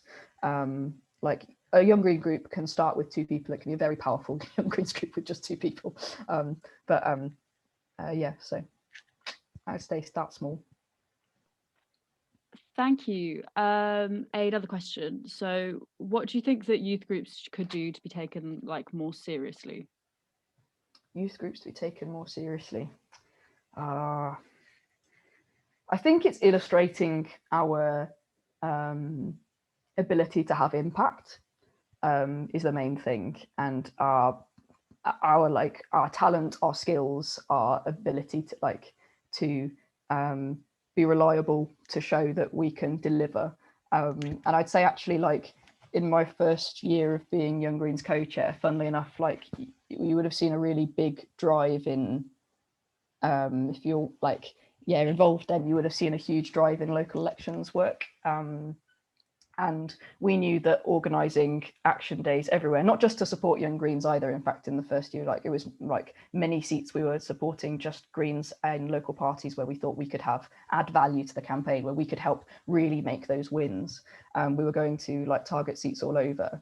But the fact that we were really loud about that on social media and taking loads of photos and sharing stuff online constantly showed not only the local parties who we went to that we're actually friendly people, we've got loads of energy, and we gave them kind of a burst of that, but that like we showed other people across the party that that's the kind of work that we do and that we're up for getting involved. And I think one of the things in the Green Party actually is that like people sometimes see the like if they've not come into contact with the Young Greens, they might be like, oh, it's kind of like a weird party within a party, organising, doing its own campaigns, it's got its own policies, and it seems like, and if you're in a local party and you're slaving away trying to get members meetings, and you know there's a Young Greens group that's very active but they don't come to your meetings, it might feel, or like, you know, there's a couple of Young Greens and no one comes, but you know they're involved nationally but with the Young Greens but not in their local party. There's sometimes like a bit of a tension, but I think through our local election campaign we really illustrated that like we're not the other and we can be a huge value to the party, to a point where I was at conference in Scarborough and like some man came running up to me and was like, oh, Rosie, oh, I just want to thank you so much for your work in the local elections. You coming just made such a difference. And I was thinking, I don't know who this man is. And I'm just smiling, going, and I went to a lot of places. It was like, oh, you're just the energy that you brought to the campaign. And, you know, and I know like the number of leaflets you did that day. And I'm thinking, it must have been a big one, but Brighton, but why would this person, I don't know. And then it turned out to be this guy from Spalding, and we brought 3 people and it was our first one. And it took me 6 hours to get to friggin' Spalding on a Sunday because no buses were around, had to get various trips. But there were only 3 of us, the elections officer, myself and my partner. And we went, and it was like the first one supporting a Young Green in Spalding. But we did spend our entire day just getting out as many leaflets as we could because we felt we needed to show. And that guy we didn't meet in Spalding. He was based in the local party, but he couldn't be there that weekend. And when he came back and found out how much we'd done, he had been so excited that he came running up to us. So I think like illustrating our willing and our use in the local elections to the wider party is very important. But also like I think our professionalism in terms of organising of campaigns, the way in which we're getting huge numbers to our online events, the way that we conduct them, the way that you guys have got this like so like wonderfully organised. You'll see like people, I think like the older people in the party, even like those big names come away, like you've had your speakers will come away thinking, holy shit, that was way better than my local party meetings. And they'll recognise that, you know, we're kind of a force to be reckoned with and can do this. So I'd say like just kind of illustrating, like shouting about your successes. I mean, I thought we would have to shout about the local elections afterwards. And I was thinking, oh, we're gonna have to do a report or something, or like present it to GPEX and be like, oh, this is what we did, by the way, and the staff team. But actually the staff team then invited us to speak to their field organisers and train them on using digital tools for creative ways of mobilising people, for example. And they see us as a pool of talent that they can utilise and learn from. So I think it's, yeah, like just doing it well and people will see it. You don't even have to shout about it, funnily enough, if you're doing it well. So, yeah. Thanks so much for that. Yeah, big up Spalding. Yeah. Our final question was just, so you spoke a lot about what young people can contribute to like wider politics. We just wanted to ask, to kind of like sum up, what do you think that young people can contribute specifically to feminism and how that kind of evolves? Young people can contribute. Oh, I'm going to be crap at this, aren't I? I suppose like I think like our understanding of feminism, like again, like builds from our like young people's involvement in liberation politics. And obviously like it's intersectional, isn't it? The like way in which young people are oppressed. And so young people's voices in all liberation movements are going to be really important because we face double the oppression if we like cross-cutting a number of like demographics that are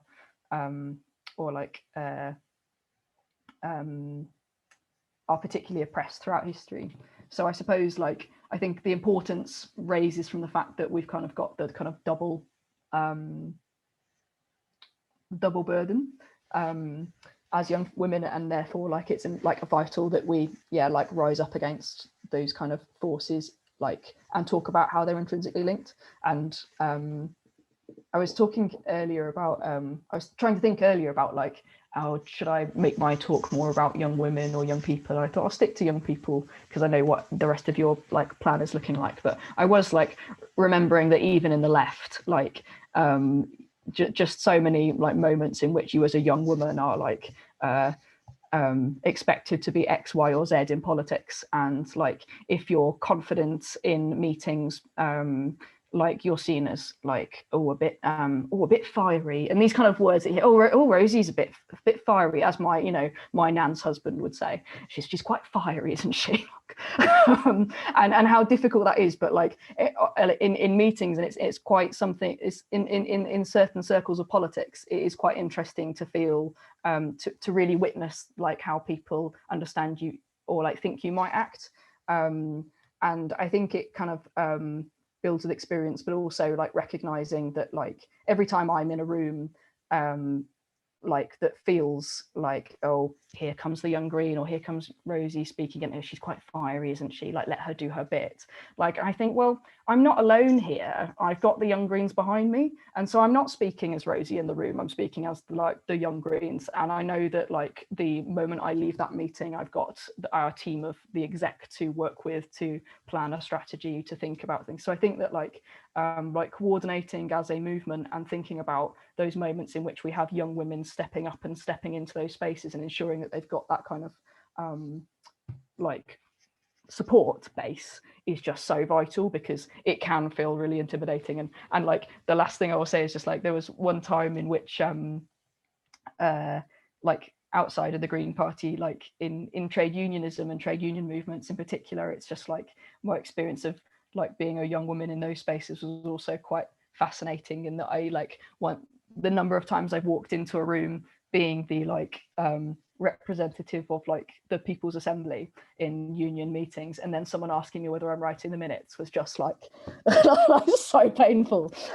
So yeah, like it's in a lot of our circles, and we do have to challenge it. And yeah, I haven't really got like a really specific or like kind of strategy in mind, I'm afraid, to answer that one. It's a really good question, but I think that, yeah, just maintaining our base and thinking about how we support women when we do put them forward into spaces that are like political spaces is really important. I'm excited about hopefully the I would say like a majority of great candidates getting into Green Party women in like moving forward with that kind of mentoring project that they were pushing, because I think that I am part of it. I don't have to pretend that I'm not. I think that's like a space in which we can do that as well, and maybe that's something we can work with them as the Young Greens women and Greens Party women to try and set up as well. Thank you so much for that. Yeah, I think you really like kind of echoed a lot of what Rosi Sexton said earlier about kind of having a support base for women, getting more confidence. And yeah, I think we've really grilled you, and it's been really productive for us. So thank you so much. Lily, and you're on migraine, damn it. Sorry, I had to hear from you. Thank you No, so it's brilliant. much.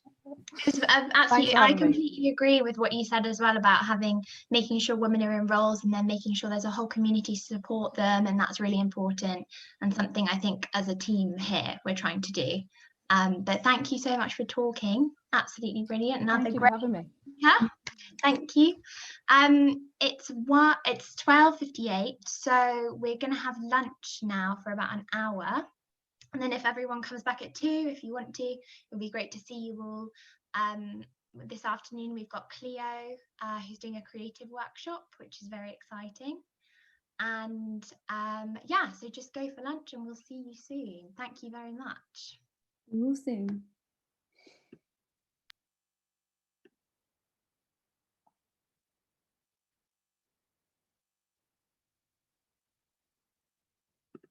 Is it just us now?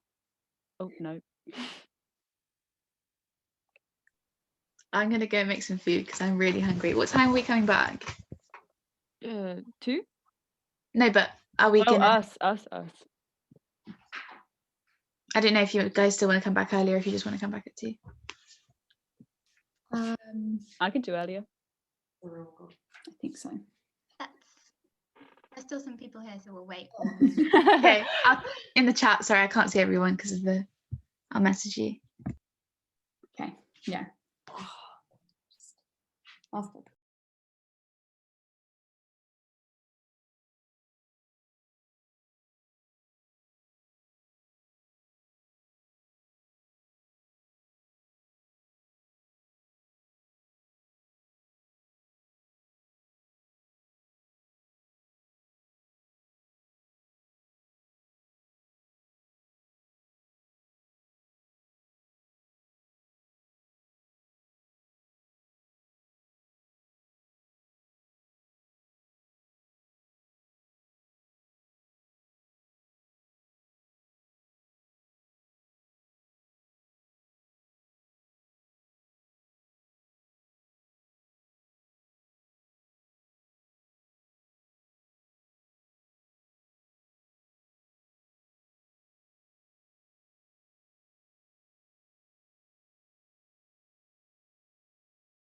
dance and creative workshop, which is like reflecting on what we've talked about this morning, which will be really fun.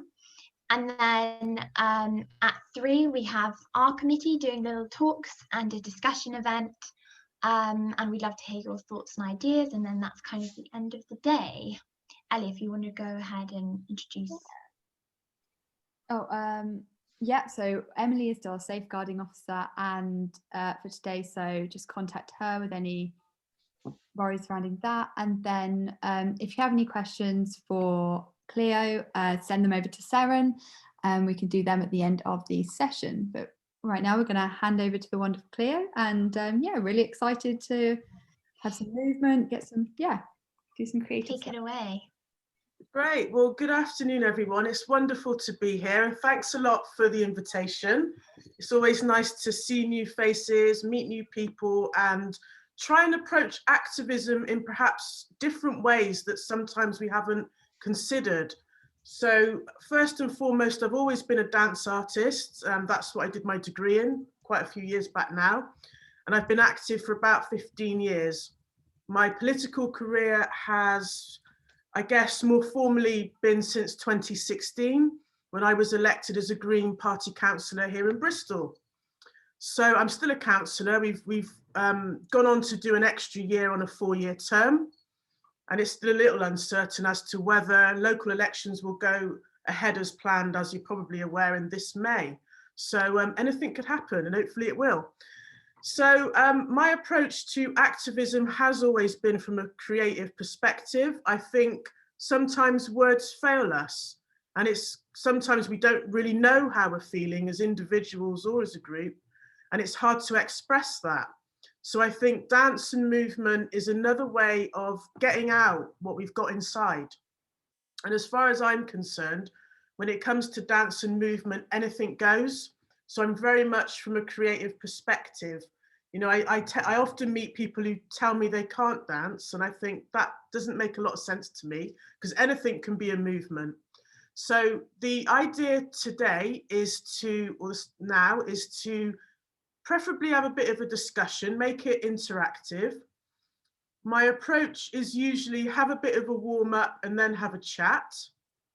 So maybe we can go for that format, where we just have a few minutes to warm our bodies up.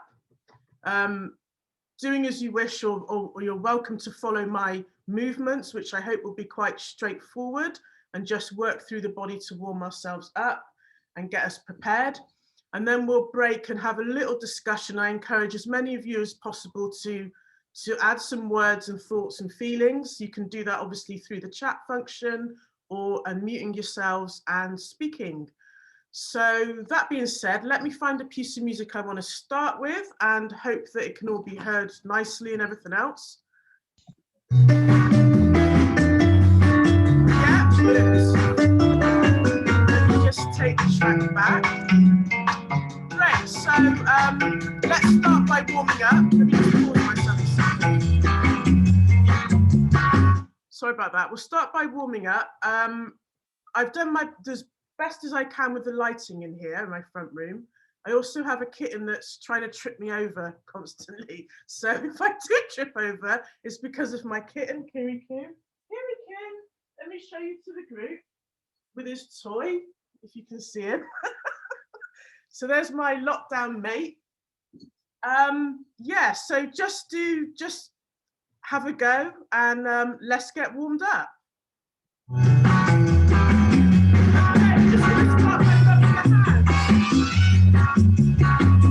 And circle.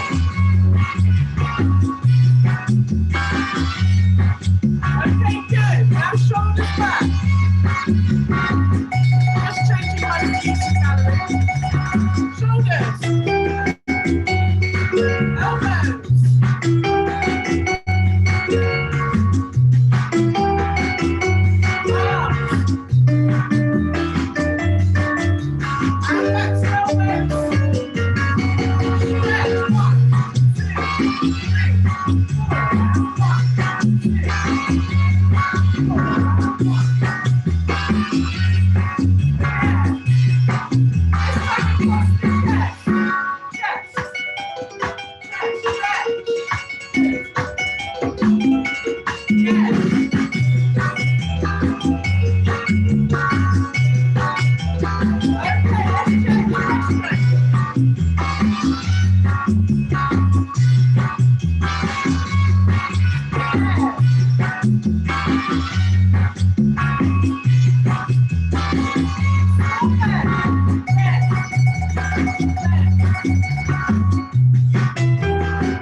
And breathing out.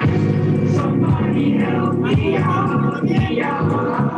And out. And relax. Somebody help me out. Good. Just one more thing. Just put your toe on the floor and circle your ankle, which will also circle your knee. It's probably hard for you to see that. Just circle one way and then the other way, keeping your toe on the floor, and the other side. Okay, give yourself a shake out. Great. So we've had our warm up. Hope that was all right for you. Now we're going to try to create a dance routine together. So I would love to hear anything and everything really from someone about what you've already thought about today so far. So who would like to kick us off? I'll start. Hey. So we've had a great morning. We've had Rosi Sexton, and she was talking to us about how important it is to support the community and especially women in power. And it's really good to make sure people are like understanding that it's so important to have women in political spaces and how much of a difference they can make, in her experience, which was really great and very interesting. That's what we started with. Excellent. So there's quite a few things there.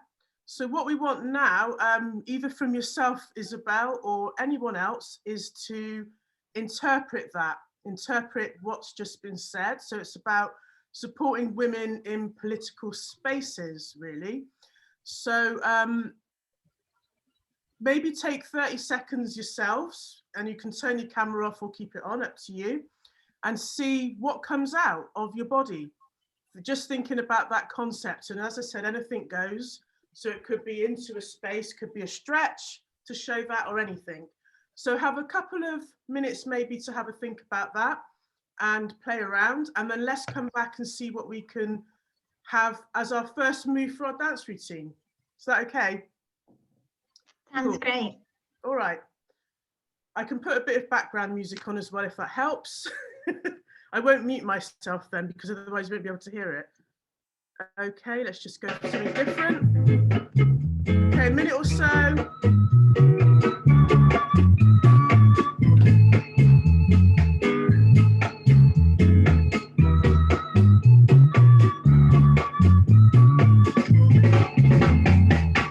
Way out in the morning sun, there lies my baby, she was waiting so long. She was waiting so impatiently. Oh Lord, what a sweet baby.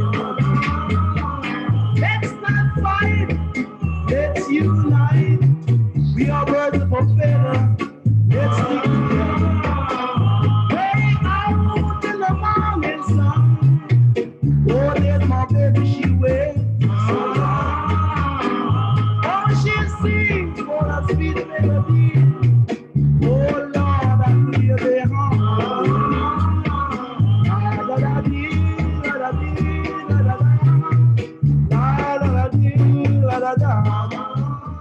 Okay. Right. Didn't see a lot of activity from some of you with your videos on. It might take us a while to get into it. Is there anyone who's got anything to share? I was going for sort of like a uplifting in my head. I don't know. I think that's a fantastic idea, isn't it? So let's go for that. Let's maybe start by bending our knees and stretching up as our first move. Sometimes, because as we're building it, we can go for repetition. So Emily, would you like to repeat that move, do you think? Should we? I don't see why not. I don't see why not either. So let's maybe go for a really slow one, for perhaps a count of 8. 1, 2, 3, 4, 5, 6, 7, 8, and 1, and 2, and 3, and 4. Because of course, once we help support people to get to that position, we have to maintain that support. It's not good enough just getting them there, but obviously it has to be ongoing. Is there anything else we can connect to that move? And also bearing in mind, we've finished here. I don't really know if it... Emma, you've accidentally muted yourself. Oh, sorry, I pressed unmute, sorry. I was also thinking of the up motion, but also supporting a community like caring, so like a hug-like motion, was like something like that. Brilliant. So we've landed here. We now want something that's going to take our arms down a bit more to the hug. Just seeing if anyone's going to come in with something. Well, you've got quite a nice shape there. I don't know if it's intentional, Emma, but I think that's a good start. So we could be going 1, 2, 3, 4, perhaps a kind of eye that's keeping an eye on all of this and acknowledging that what we need is to care for our communities. So as we go down 1, 2, 3, 4, and 1, and 2, and 3, and 4. Just a suggestion. Are we happy with that for now? Great, so let's try to go from what we've got so far. We've got our slowish stretch up for 2, 3, 4, 5, 6, 7, 8, and 1, and 2, and 3, and 4. Another slow 1, 2, 3, 4, 5, 6, 7, 8, and 1, and 2, and 3, and 4. Everyone okay so far? I think we want to add a few more moves, preferably 3, I'd say at least. So is there anything else? Let's just make sure no one's saying anything in the chat. Not yet. Is there anything else now we can add? So we've just gone for our caring hug for the community after seeing them and hearing them. I was thinking maybe like something kind of outward. I don't know, like yeah, like a kind of sharing kind of thing.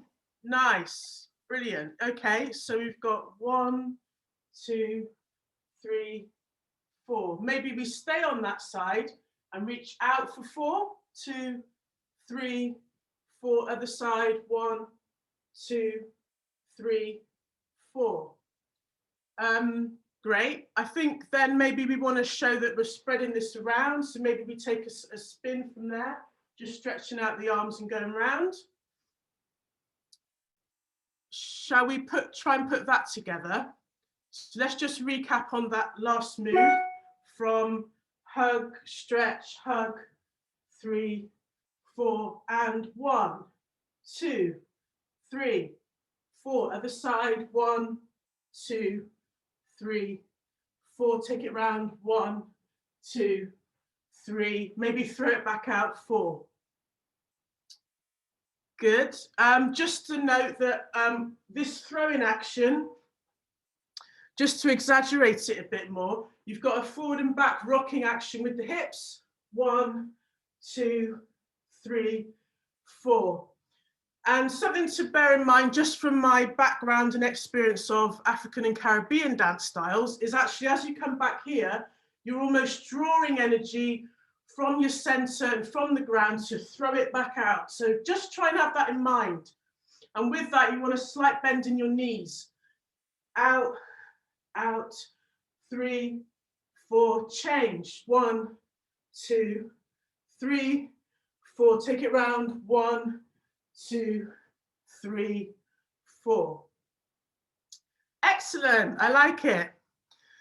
So, and you know, I can forget things at times, so please do let me know if we've missed anything out. Let's try and go from the top again then. And then maybe add another move and then try it to different types of music. So we start with our slow stretch up for 8. Here we go. 1, 2, 3, 4, 5, 6, 7, 8. And 1, 2, 3, 4. Slow. 1, 2, 3, 4, 6, 7, 8. And 1, 2, 3, 4. And 1, 2, 3, 4. Other side. 1, 2, 3, 4. Round. 1, 2, 3, 4. Great. Let's do it one more time without music.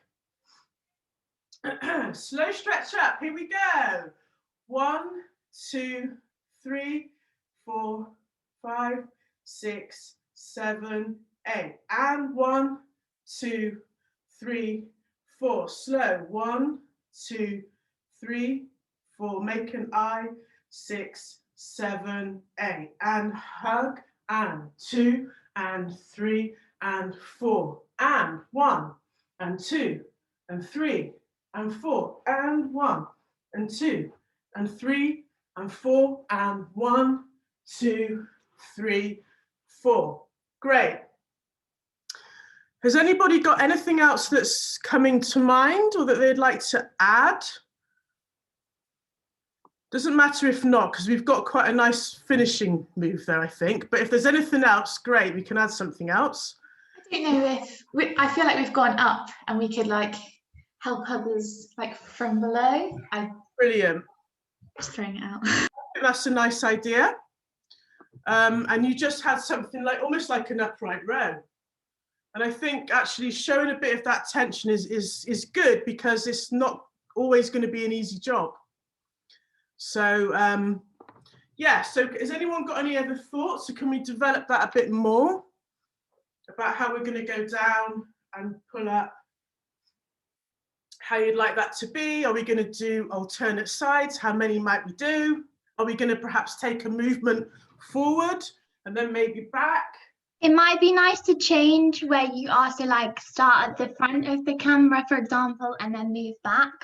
Yeah. For helping everyone, I don't know, that's just an idea. So do you mean like a travelling move back? Yeah, kind of. Okay, so perhaps we've had our turn. Maybe we consciously try and move towards the camera as we turn to take ourselves more forward, and then perhaps down, up, down, up, down, up, down, up. Is that kind of what you meant, Isabel? Yeah, exactly. And then Isabel or anyone else, can you think of another move then to take us forward with this same idea of kind of galvanizing people, supporting them and bringing them forward as part of our movement? It's kind of similar, but we've done like an outwards thing. Maybe we could do like I suppose we've got the hug for the inwards thing. Maybe not. Yeah, that's an idea. Didn't catch all of it because I think I had a bit of a lag there. I wasn't very coherent. I was just saying because we've got the outwards thing, we could bring people back in, but that's quite similar to the hug. So maybe not. We can try and develop that and have a thought. I'm getting the impression that Ellie O'Sullivan has an idea. Put the top off mute. No? I've read that wrong then. Okay, so we've come forward in our spin. We've then gone back, pulling up 2, 3, 4, and trying to take that low.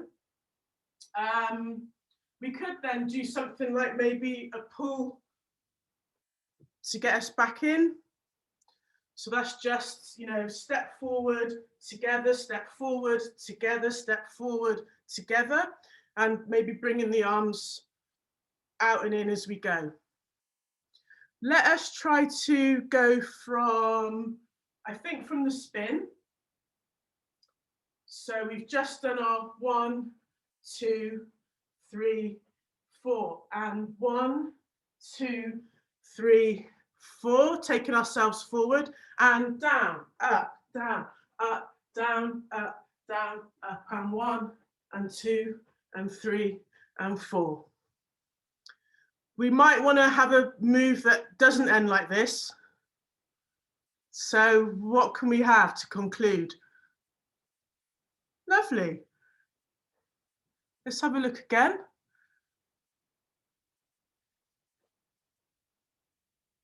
Yeah, I think so.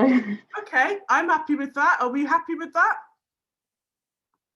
Great. So something with your hands, maybe to unlock them at the end, perhaps, and be offering something. Great. So let us try to go from the top without music, and then we'll go a couple of times with different pieces of music.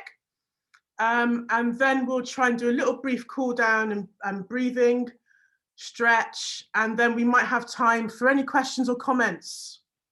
So let's try to remember what we've got from the top. We're all doing really well. So we've got our slow stretch up for 8. Here we go.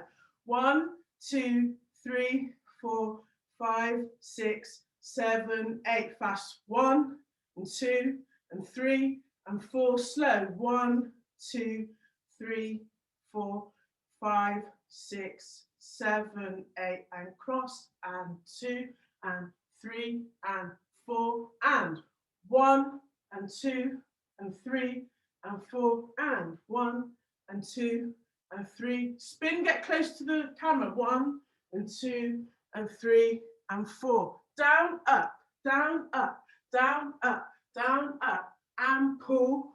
2, 3, 4, and untwist your arms. Cool. I'm a bit niggly with, I think this one, but we'll fudge our way through and hopefully the music will help us, okay? So let us now just go for it with some music. Let's see what I've got. Let's have something a little slower to start with. I've chosen this piece of music actually. I think it's from either the 80s or 90s. It's something I've heard in the distant past and is familiar, but I was watching on the BBC iPlayer, there was a series called Small Acts. Did anybody hear about that? And did anybody manage to watch any? I'd really recommend it. The 6 sort of separate ones. Yeah, Between those. that's right. Yeah, I watched the one on education. I want to watch the other one, so I've only watched that one.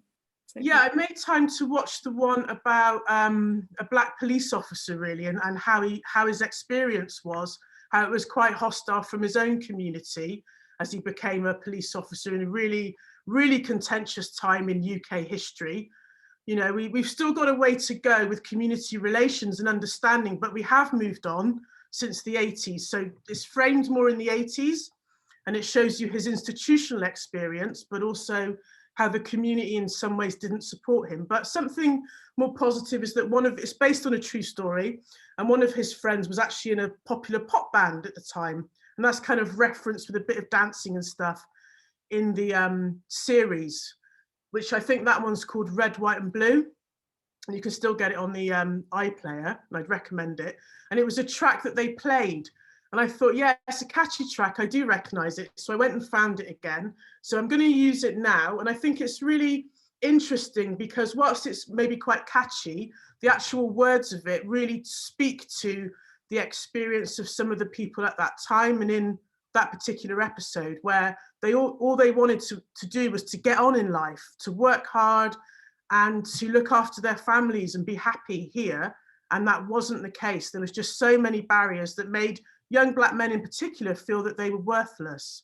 So I know that's a bit of more of a depressing note than what we're doing with dance, but just having that in mind, and that's why I picked this piece of music. So now we need to remember what we're doing.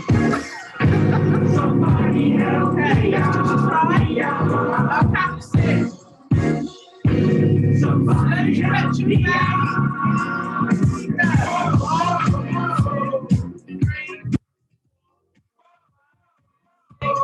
7, 8. Oh, yeah.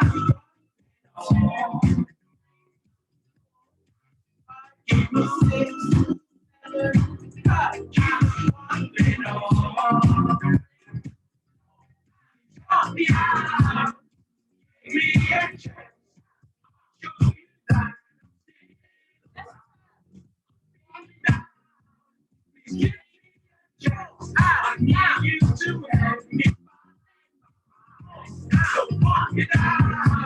If you have the time, allow me to show good, let's do that.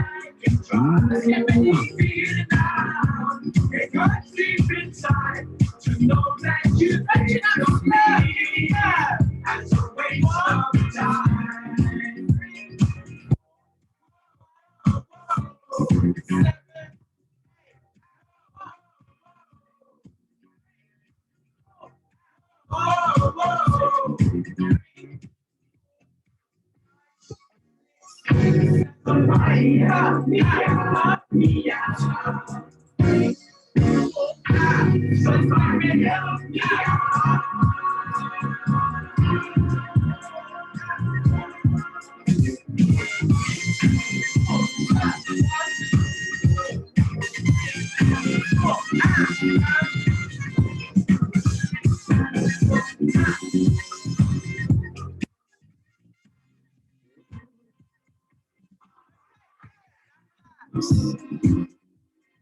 Okay, I really like this spin at the end. I really like that bit.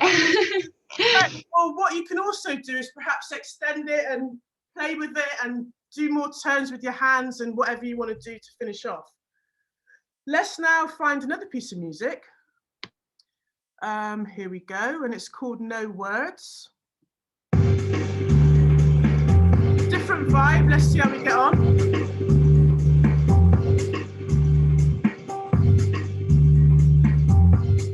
Okay, get ready to stretch it out for 8. Here we go. No words, only a feeling. 5, 6, 7, change. No words, 4,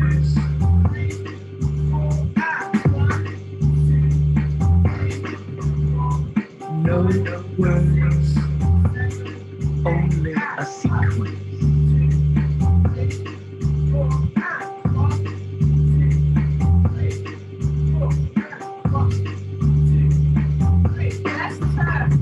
No words.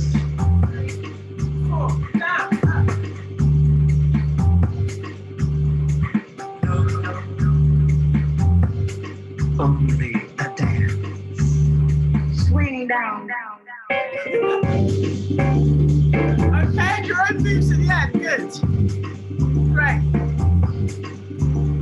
Brilliant, let's have one more piece before we cool ourselves down and maybe have a conversation. I've always been someone who's been quite into drum and bass and jungle music, so let's go for some of that.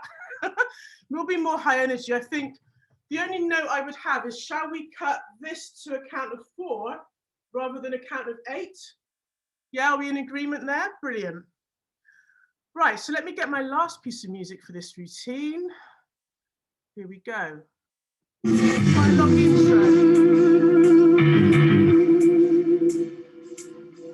It's quite a long intro, so I'll just do some holding moves at the start that you're welcome to follow, and then I'll count us in, all right? Here we go. Okay, so just take a look around your space, like you're looking for something, thinking about something, looking for the change, looking down,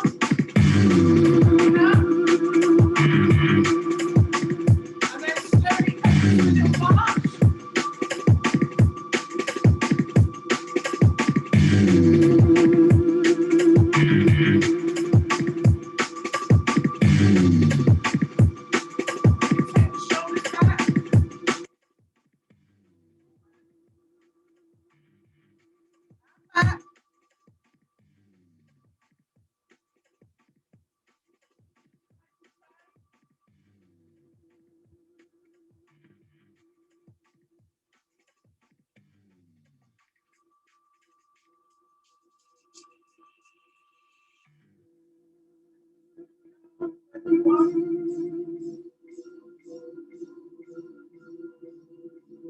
Okay, we're going to get ready to stretch up. Let's stretch up. 1, 2, 3, 4, 5,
everyone. That was fun. Hopefully you broke a bit of a sweat. That's my exercise for the day done. Thank you so much. My favourite one of the songs was the first one, personally. I like the dance, that one. I don't know what you guys thought. Yeah, I loved it. I love the last one, rapid. Like the Yeah, I thought it was nice, changing tempo. Yeah, great. So a bit more high energy. Yeah. Thank you. I think we might have some questions, or we might have some from our committee. Let's just have a very, very quick breathing and stretch just to finish off. Sure. Let me find something relevant to play. Bear with me. Okay, let's go for this one. So just the breathing in, we're just going to take a nice deep breath in by the knees. And breathing out. Again, deep breath in. Hey. Stay there, stretch. Oh yeah. Rest. There you go. In a traditional style. Yeah. Okay, just stretch out the Over chest. summertime is near, and the trees are sweetly blooming, and the wild mountain thyme grows around the blooming heather. Till you go, lassie, go, and we'll all go home together to pluck wild mountain thyme all around the blooming heather.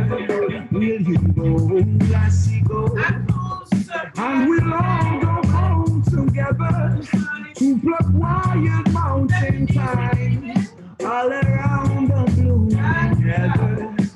I will build my love bower by a clear and crystal fountain, and all around the bower grows all the flowers of the mountain. Will you go, lassie, go, and we'll all go home together to pluck wild mountain thyme all around. Okay, great, thank you. So yeah, any comments, questions? I thought that was so much fun. That's one of the. Yeah, thank you so much. Yeah, that was amazing. I've never done anything like that before, and it's just so I much feel fun. like So, it should be a monthly thing, so we can all, you know, do some dancing. I think Seren, do we have any questions or anything?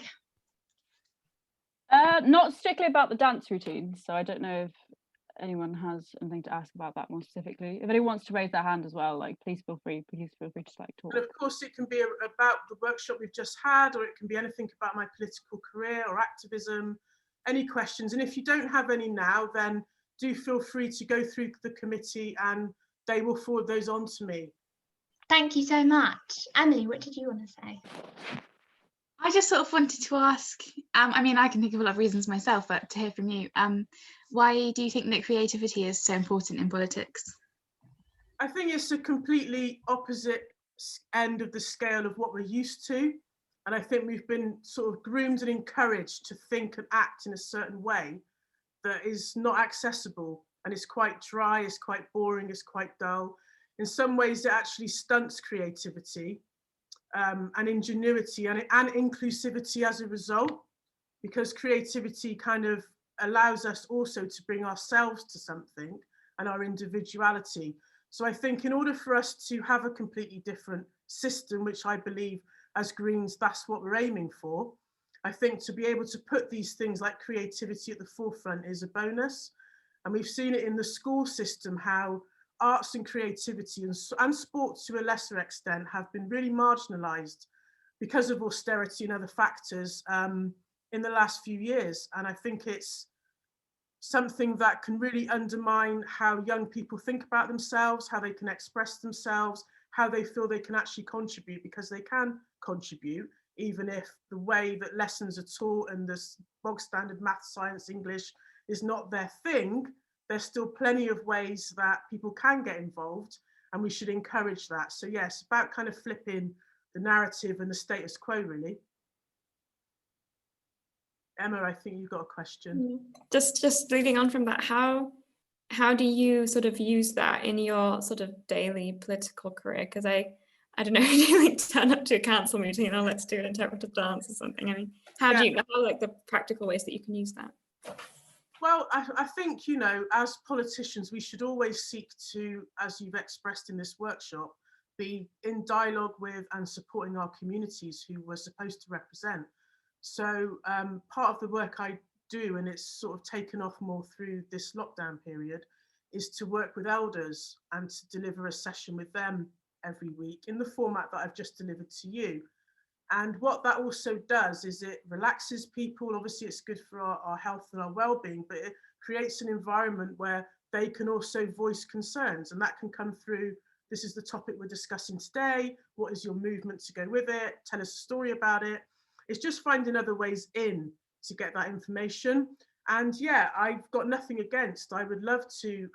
In fact, when I was the Lord Mayor of Bristol, I very much wanted to introduce elements of dance, but other than a couple of dance events in City Hall, it was really blocked. It was the people in admin, they can't see the value of it yet, and they're not quite at the space where we can turn that around. And I'd say also that in terms of culture and terms of things that can bring us all together from wherever we are and whatever cultures we are from, most of us will in our backgrounds have some element of folk dance wherever we're from, within our families, within our heritage. And I think that has been lost, and being able to bring about things that bring people together to have a common, something that they share in common is really important. Folk dances and group dances have always been important throughout history. And I'm definitely someone who believes that we should make more of that. Thank you so much. Oh, sorry, Sarah, you go for it. I was just wondering, I guess, what you think about and what you think we should do about the kind of impact of COVID on the arts, because obviously, like at university level, for example, like societies of music, art, they are not allowed to go forward, but sports have all these massive exemptions that allow them to happen. And, you know, arts courses aren't running, they don't have the materials, things like that. And what do you think we could do about that? That's a real strain, and it's a real shame, obviously, and a lot of pressure. We see that in Bristol as well, and other places, that it's been a real struggle for many artists through this period. Some have adapted, some have been quite fortunate, others haven't, because a lot of artists have to prop up their income through, you know, working at a cafe or other part-time work, which means that they haven't actually qualified for a lot of the schemes out there that the government has put forward. So people in the gig economy and creative industries are struggling. I think it's worthwhile trying to lobby for the things that you think might be possible within your education settings, and go through your student union and your reps and try to get something moving with that. In fact, that would be a great campaign. Just look at what the rules are and think about what could be done. And also, you know, I'm presuming some of this is in a university context, but I think so many people are very dissatisfied with what they're getting for their fees right now, that amplifying particular pockets of our communities within university and courses and movements is really important. So yeah, do feel free to get in contact with me further as well. If you do take something forward, I'd be more than happy to support that. Thank you, that's really useful. I might do. Yeah, that's really useful. I had another question that was to do with creativity as well, but I think because we all obviously campaign and work for the Green Party, and a lot of us are volunteers, and it's quite easy to work very hard on this campaign and to, you know, push for the Green Party, but then you can get burnout quite easily. So what kind of things do you recommend, obviously along with dance, but other things that are creative to kind of make you feel more energized and motivated to get back into activism? Yeah, I think it's quite easy to fall down the trap of marginalizing things that make us well, and feeling that we have to work, and that things are so urgent that everything else has to be put on hold. Which is counterproductive in my experience. Easier said than done. One thing that I have done during lockdown, and you know, there hasn't been any slow up as a politician. In fact, we're busier than ever, with more demand and needing to move things along quicker. So I was happy to look at what opportunities were out there, and a friend of mine has been running a poetry class once a week, and that's been really good, a time to come in, switch off, connect with other people, just focus on that. And you often find that ideas, ways forward, because we can get blocked even in our activism in terms of how we think the best way is to proceed, that usually, giving myself that space and time, usually unblock some of those things. So yeah, basic stuff. Try to, you know, it's a lot of us have become depressed. There's a lot of depression out there. Being able to do the things like get out in the fresh air, all the obvious stuff really, and don't be afraid to ask for support. Make sure you have support and be realistic. If something's coming in from work, I'll say, right, okay, responding with, I will get that over to you by Wednesday morning. I'm not promising anymore. I've decided I won't put that in because anything could happen, and why nail yourself to a commitment that you may not be able to fulfill. So obviously continue to try and push yourself, but be very realistic and give yourselves more time, not less time, to complete tasks. Thank you so much. I have a slightly broader question, less to do about creativity, but more about your like political career. And it's just to like have an understanding of why you became so involved in the Green Party and what led you to become involved, and how you felt about it at the beginning, if that makes sense. It's like a younger personal. Yeah. Sure. It was really quite straightforward. Besides, you know, voting for Greens many times in my voting life, and having a mum who also voted Greens was obviously an influence, but I'd never really considered joining a political party or any of that stuff. But I'd, you know, been into activism for a long time. One of the first things I got involved with as a young adult was Jubilee 2000 Drop the Debt, which was something that gained more speed, obviously, as we headed towards the year 2000. I've always been quite involved in my community as an artist and an activist, really. And around 2012 was when I kind of started to speak out on certain things and get, again, more involved in activism, which probably raised my profile a little bit. Through that, I went on to be the chair of our St. Paul's Carnival, which is an annual event, which is 52 or 53 years old now, and sees hundreds of thousands of people come to the streets once a year for the carnival. But that was laden with institutional racism, with the authorities and funders, and a whole series of issues that really kind of brought the best and the worst out of the community in terms of trying to save it. So that was a learning curve. Through that, it was councilled one year, and through that I met a councillor who was a cabinet member, and he was able to get a little bit of funding for a small number of us to actually, what we went on to do was to do a mural of the Empire Windrush, which is now one of the most photographed pieces of street art ever, because of everything that's happened with Windrush, which we didn't predict or foresee at the time. It was simply because, as well as having our carnival cancelled, it was also the 50th anniversary of Jamaican independence, for example. And we wanted to celebrate migration, which wasn't a popular buzzword at that time, and still isn't for some people, but we were quite bold in putting that up. So I met that cabinet member. I then went on to have many arguments with the current mayor, many of which were on live radio, and I'd done things like hang up and shout and scream and rant. So I've refined my approach as we go on, but I've always got that in the bag if I need to pull it out at any time. And then again, I went to the annual address of the mayor, and at that event, I met the cabinet member who had funded the mural and got chatting with him. He introduced me to the Green mayoral candidate, a man called Tony Dyer, and they said to me, have you ever considered standing? And I thought, well, no, I haven't.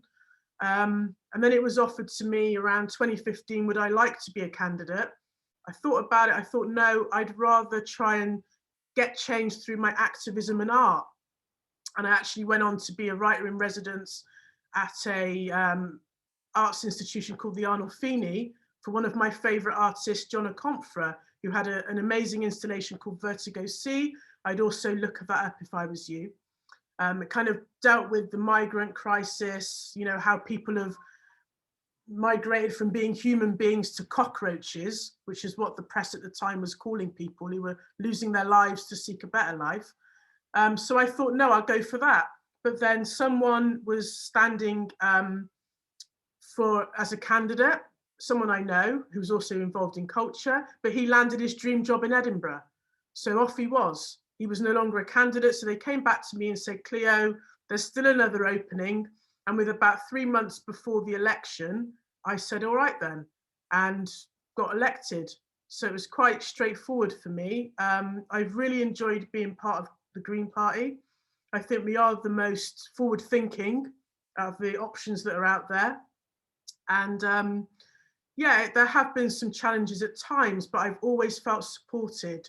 We do come from different backgrounds and we do need to keep pushing to get more diversity in all senses within the party, but we're on the right road. Our intentions are there. It's just how we maybe go about it and achieve those intentions. So yeah, I've always been supported by my fellow Greens, and I'm now I won't be standing for local election again, but I'm still very involved, but I will be standing as the Police and Crime Commissioner for my area. So whilst I don't maybe stand a massive chance of being elected, I think it's an excellent opportunity to build some bridges, to put some radical policy ideas out there, and hopefully, if nothing else, influence the person who does go on to take that position, as well as obviously being a visible face for diversity when relations are a little strained between the police and members of our communities. What a brilliant answer. Thank you so much. It's an amazing career and we can't wait to see how much more you do. And as you say, it's really important to include diversity in the Green Party. And I think we're all pushing for it, but it's just another barrier. But thank you so much for coming. I've really enjoyed the dance workshop. I think the whole committee has. We were getting involved. We'd love to do another one. Excellent. Well, do stay in touch. Of course, yeah. And thank you as well to all the committee. We've got a 5-minute break now, and then we'll be coming back, and it's our committee who are going to do a little set of talks. Right. So we'll just have well, 5 I'll say my goodbyes now. And thank you so much, Cleo. Thank you. Thank you so much. Right. Yeah. Bye. Yes, we've got another 5 minutes, so you can stay, and then we'll come back and we're going to do some more talks. But thank you, everyone. I hope everyone was dancing with their cameras off. I'm not really sure. We're all getting quite involved, but we've got one message in the chat for that. Okay, great. So maybe some people were dancing. I'm glad. I really enjoyed it. I thought it was brilliant. But yeah, we'll be back in 5 minutes. So see you all soon. Cool.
There we are. Okay. Is everyone back? Welcome back, guys.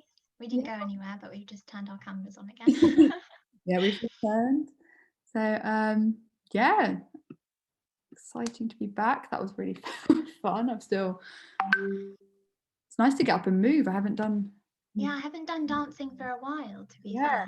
really good. I like that. I might have to dance my thoughts and feelings more. So next we're gonna go over to our committee when they're all back, and we've prepared some short talks about feminism, politics and environmental issues that we are interested in, passionate about. Yeah, and we just kind of want this to be like a discussion, I guess, like the other talks have been. So any ideas, just put up your hand or message in the chat and we'd love to hear about it. All very excited. We're starting with Emma, who will go first, and then it's myself. Then we'll hear from Emily, and then Seren, and then Ellie. So Emma, whenever you're ready, go for it. As Ali said, send any questions to Seren if we've got any. We would like discussion, but obviously it's up to you guys. But any questions about these talks, don't hesitate to ask her. Emma, are you ready to go? Yeah, I think I'll just wait for Emily to also screen share. Oh yeah, of course. Yeah. Will be one moment then. Some interactive bits. So yeah, just all sorts going on.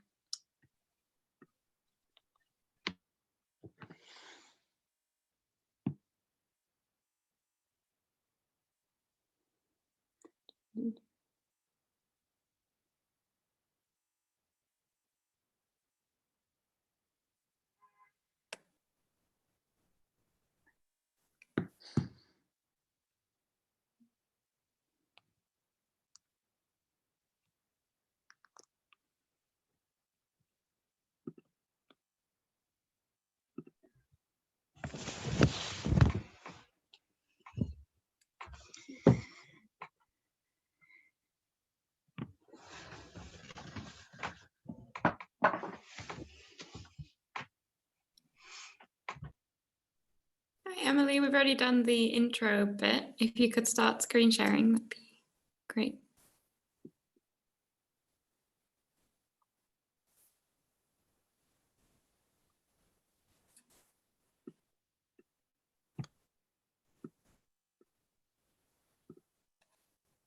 I think we have a recording of all of us dancing, which is great news because we can put that up everywhere. Very exciting. Emma, take it away if you're ready. Yeah, so my topic is when representation isn't enough. And I was kind of thinking, because we've talked about why we need women in politics today, and obviously that's a cause I believe in very much, and that's with me here. But I just wanted to problematize that a bit, or talk about how simply having more women won't magically overthrow the patriarchy of politics. It's a bit more complicated than that. Do you want to, next slide? No, the one before, yeah. So as a starter, here are pictures of 4 women, and what do you think all of these have in common? So we've got Theresa May on the left, then followed by Angela Davis, who you probably know her, but she's an activist, philosopher. She's an academic in the US and has done a lot of Black feminism. Then we've got Priti Patel, obviously, our Home Secretary, and of course, AOC. And, oh no, can you stay on that? And what they have in common is it's always a bit awkward on Zoom to do like to raise your hand and stuff. So I'll reveal it to you, which is that they all self-identify or describe themselves as, give themselves the label of being feminists. So now, next slide. So here you can see on the left, Theresa May taking part in the Fawcett Society's "This is what a feminist looks like" campaign. So that was a campaign where the Fawcett Society created t-shirts and she wore that. And on the right is an interview by Priti Patel with Glamour magazine, where she also calls herself a feminist.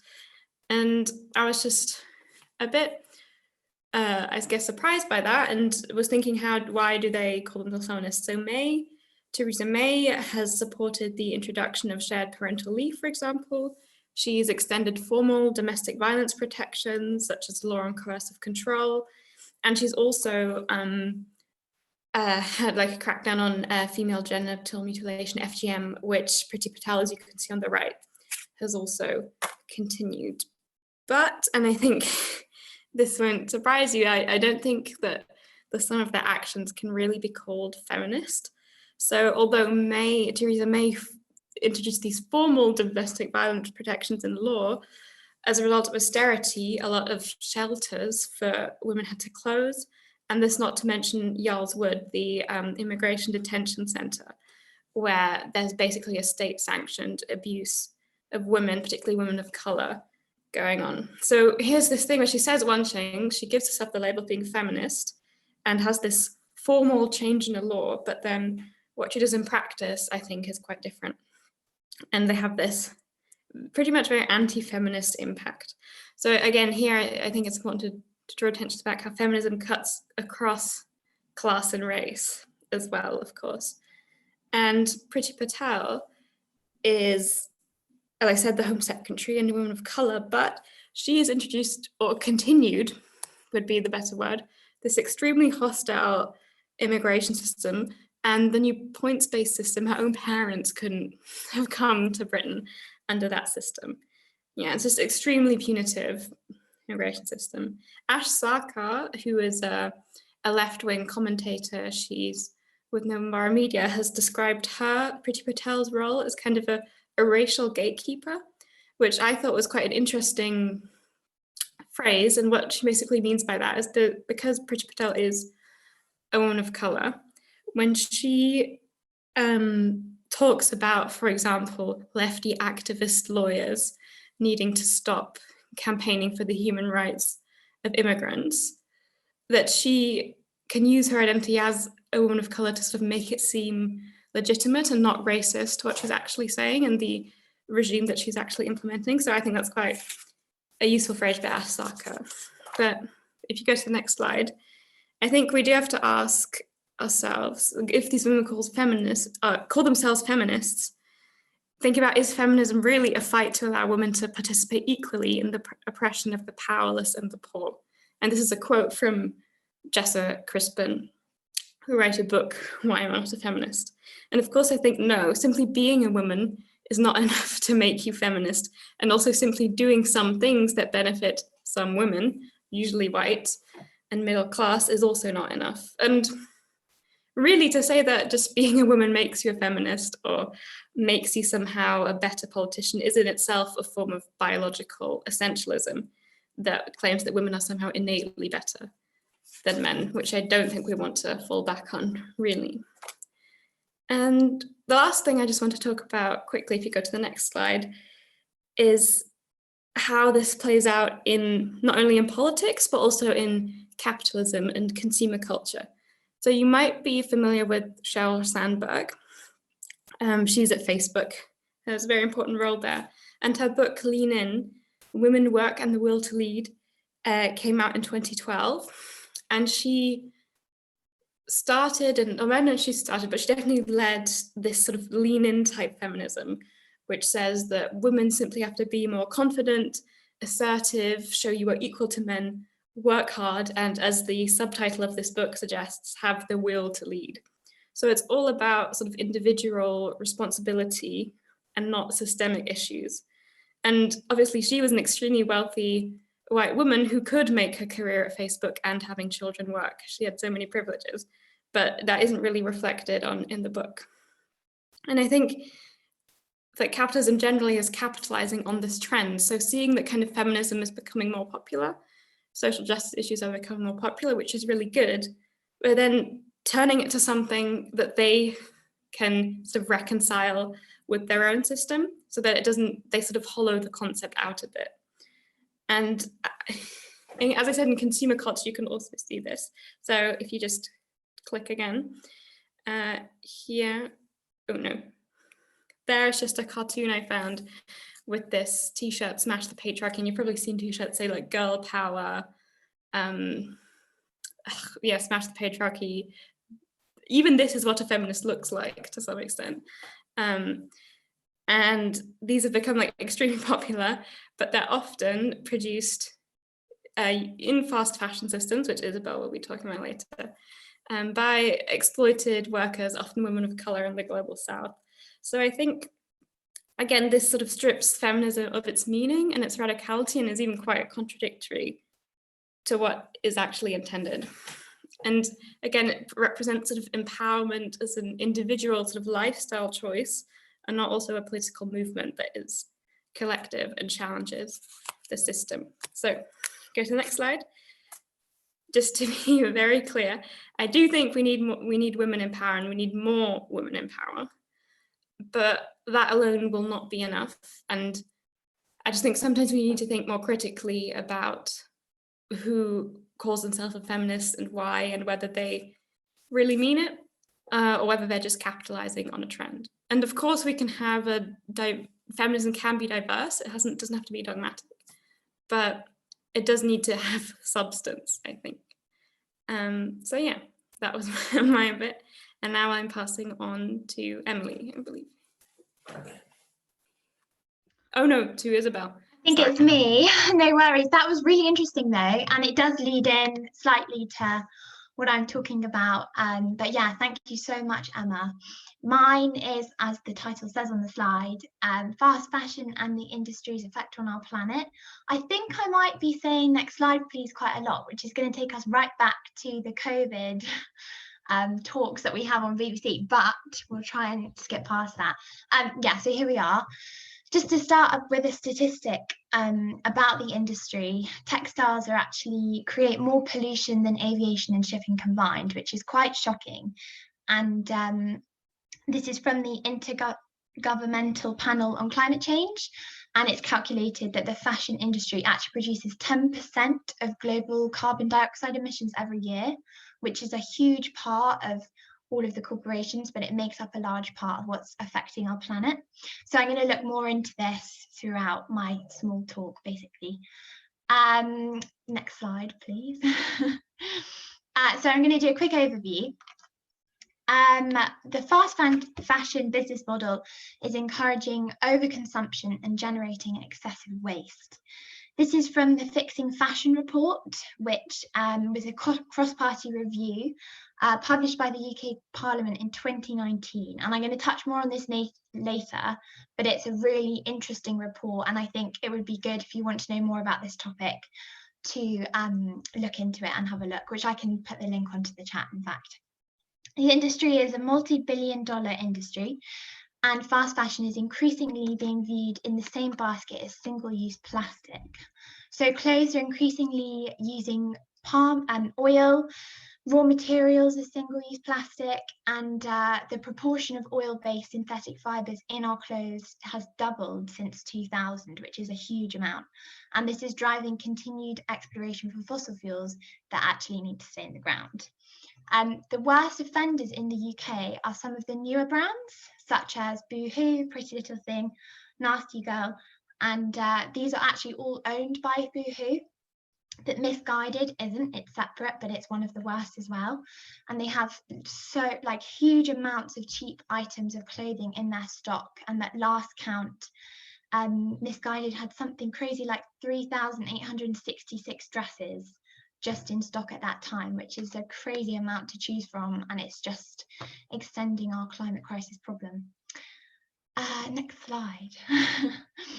An essential aspect of the fast fashion business model is offering hundreds of new products. So all of these companies every week or every day have new products to keep up with fashion trends. For example, I've had another quote from before, but Pretty Little Thing's website lists 284 items under new in today. So they have that many coming in every single day. And Misguided listed 639 under new this week. So that's how much stock that they're rolling through all the time. The short lead times necessary to deliver such vast quantities of new designs means that wash tests and wearer trials are usually not possible. So this has implications on the garment that people are actually buying, and their quality and durability is extremely low. This also means that many of the products are made from materials that can't be recycled, and they have polyester and things like that. So when you wash them, it's just not good for our planet in any way, and there's no consideration about that at all. There are approximately 40 million garment workers in the world today, and this is kind of where women come into it, because many of them, well, in fact, 85% of them are women who are working in this industry, and they don't have any rights or protections, and they're the lowest paid workers most of the time, which is really terrible. And then my last point, the excessive textile production needed to keep up with fast fashion results in overwhelming CO2 and greenhouse gas emissions. So in addition to polluting the air, fast fashion is also polluting the Earth's water as well. It takes an astonishing 2,700 litres of water to make one t-shirt. And this is really crazy when you think about how many times you walk past a shop and you see just a plain cotton t-shirt. I'm wearing one right now. Like, you see them every day, and that's how much water is going into making that. The dyes that also go into this is that are mostly brightly colours and are also environmental polluters as well. And as said before, the cheap textiles used, namely polyester, shed microfibers that continue to the ocean pollution. So overall, the production and the way that they're doing it is really terrible for our planet, and there's no consideration at all, it seems to be. Next slide, please. Thank you. So purchasing items of clothing is now easier than ever, facilitating mass overconsumption, basically. So fast fashion brands make heavy use of social media platforms, particularly Instagram, where users are able to purchase their clothes they see upon the bodies of models and influencers. According to one survey, 22% of 16 to 24-year-olds will throw away an item after being photographed in it.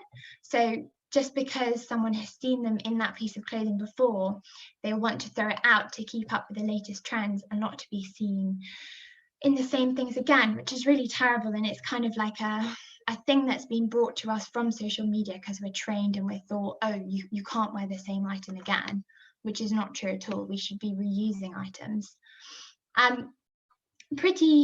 Everything that's wrong with fast fashion was said by workers' rights organisation, the Clean Clothes Campaign, or CCC, after Pretty Little Things 99% off sale, when the Manchester brand sold items like jeans and dresses for 5p, which is just a crazy cheap amount for an actual piece of clothing. And I think if you think more behind that cost, you can see how that clothing wouldn't last very long, and it's probably cheap production, so the people who are making it are in really terrible working environments.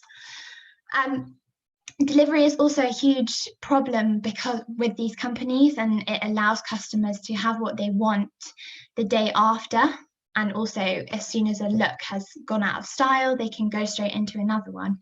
So places like Boohoo, Pretty Little Thing, Misguided, and ASOS all promote delivery services that offer a year of unlimited next day delivery for under £10, which means that so many users can just use this time and time again, and they're getting the clothes that they don't really need very, very quickly, which is just fueling the problem even more. Next slide, please. So this is fast fashion use, and what the garments are kind of like, how they're used and how they're thrown away quite quickly, and the time overall. The garments produced in the world of fast fashion are generally of low quality, but many are thrown out before they've even had the chance to be worn out. The average person buys 60% more items of clothing than they did 15 years ago, and that clothing is only kept half as long. So the problem of fast fashion is increasing very, very quickly. It appears that this problem is worse among younger people.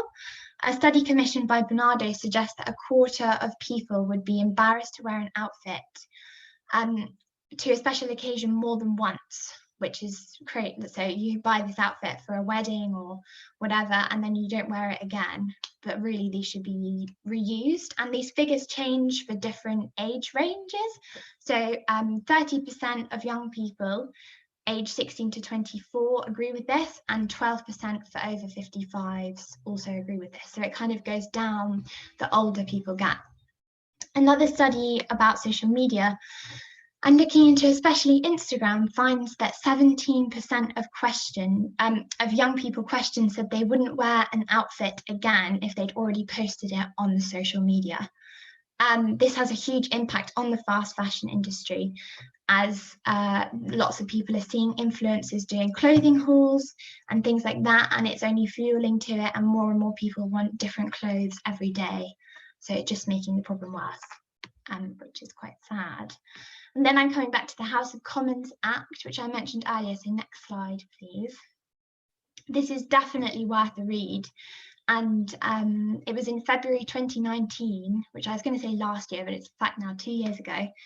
The House of Commons Environmental Audit Committee released a report on the fashion industry, and it was called Fixing Fashion, Clothing Consumption and Sustainability. The audit committee is made up of 8 Conservatives, 6 Labour, 1 SNP, and our very own Caroline Lucas, which is lovely to have her representing. The report examined the environmental and social costs of the fashion industry, especially in fast fashion. It made a number of recommendations to the government, many of which argued for legislation in order to secure businesses' compliance, and as opposed to the failed system of voluntary cooperation primarily in place at present. The report was sent to UK ministers in the Parliament, who considered the recommendations put forward, deciding whether or not to turn these into concrete policy and legislation or not. So I'm just going to go through like 3 of the things that they put in there quickly. The first one that they proposed was Sustainable Clothing Action Plan, which is better known as SCAP. And it should be made mandatory for all retailers with a turnover of more than 36 million. So this is like making sure that clothing that they sell is sustainable. This was actually rejected by the House of Commons. And then another one was ban incinerating or landfilling unsold stock that can be reused or recycled. This again was unfortunately rejected. And the last one was a charge of 1 penny per garment on producers in order to raise investment for better clothing collections and sorting in the UK. This again was rejected. And essentially pretty much every single recommendation in the report was rejected by ministers. And they were citing alternative causes for actions for these issues in question without committing to actually any tangible policies, which is really sad. So but it's a really interesting read. Even though the majority of these were rejected, the actual report is very interesting. It has lots of detail in it, and it's really good to look at if you want to know more about the topic and how to kind of solve these problems. And hopefully some of these can come into legislation and policy in the future. But with our government, you never know, but I would hope so. Next slide, please. So obviously, all of this is just facts and figures and things that are wrong with the industry, but it doesn't lie with the consumer. So it's not your fault, it's mainly the corporations, and it's just a good way to learn about the industry and what we can do. So I've got 3 things that you can do to learn about, to make a difference. Choose to buy from brands which are transparent. That's a really important one, because the brands should tell you about the process and how they make their clothes. As well as this, buy less clothing or buy higher quality goods that will last longer. Take time to research what you're buying, get to know the ethics of your business you are supporting. There's an app which is really brilliant called Good On You, which I've put the logo in the corner. And it lets you search for companies. You can download it onto your phone, and it searches companies if you're shopping from there or you're thinking about it, and it tells you how sustainable they are, meaning you can find out which are ethical and which are good to buy from. The second thing you can do is to buy less and choose well, which I kind of mentioned a minute ago, but most fashion clothes are not really meant to last. They're rather intended to keep you in a constant cycle of buying more and more clothes. But by using low quality and even toxic material, and most of the items will wear out or lose their colour after a couple of months. But instead of this, choosing to buy your clothes and fashion accessories from companies which are meant to last and not to wear out just after a couple of months, is a really good way of making sure you're not overbuying. And also it usually empowers artisans as well. So they're smaller businesses, but they need the money, which is really good too. And then the last one is participate at swap events. I've actually never done this before, but I've really wanted to. I've always wanted to go. But obviously with COVID, it's quite difficult. But it's where you go and you can wear and promote sustainable fashion, save money, meet other people like you, and you just swap your clothes, which means you're not buying more and the things are being reused all the time. You can find these events on Facebook and things like that. But that's just a general, very quick overview of the problem of the industry. I hope it all makes sense. Any questions, please let us know. I think I'm going over to, I'm actually not sure who's next. Is it Ellie or Emily? But whoever it is, go ahead. It's me. I will try and screen share and do this at the same time. Oh, there's Fiz's bibliography. If you want that, we can send it over. I'm Emily, I'm your social media officer. I'm going to be talking about sexism within activism, which is not a very fun topic, but I feel like we don't talk about this niche that often, so there we go. And basically how sexism exists within activist spaces. I'll be talking about climate activism, and my experiences within Extinction Rebellion and the Stop HS2 campaigns, but this obviously isn't isolated to those. I'm not trying to vilify them, like they're lovely campaigns, but it exists everywhere, and it's good to talk about. And obviously in political spheres as well, in this party and all parties, I'm sure. I'm going to throw out a trigger warning for sexual harassment, abuse by authorities. I'm not going to go into masses of detail, but if that's something that affects you, then feel free to mute me or dip out for a little bit, of course. Okay, so I'll start. So we assume that people in activist spaces are more conscious about social issues than the average citizen, but this doesn't always lead to a change in behaviour or action. And I think it's really important to remember that, because we just sort of assume that everyone in the left is a feminist, and that's not the case at all. And so we always need to keep that present, I think. Yeah, I've got some of this from this article by Stop HS2 activist / This Is Not About a Railway. You can Google their campaign if you're interested in it, or drop me a message. But yeah, that's really good, as well as my experiences, the experiences of my friends. So what does this look like? What examples can we give of sexism and activism?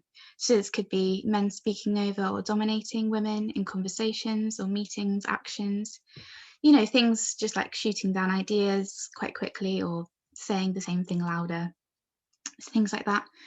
On the flip side, you could have like people automatically taking gendered roles in activist camps, like men building and carrying infrastructure, women cooking, cleaning.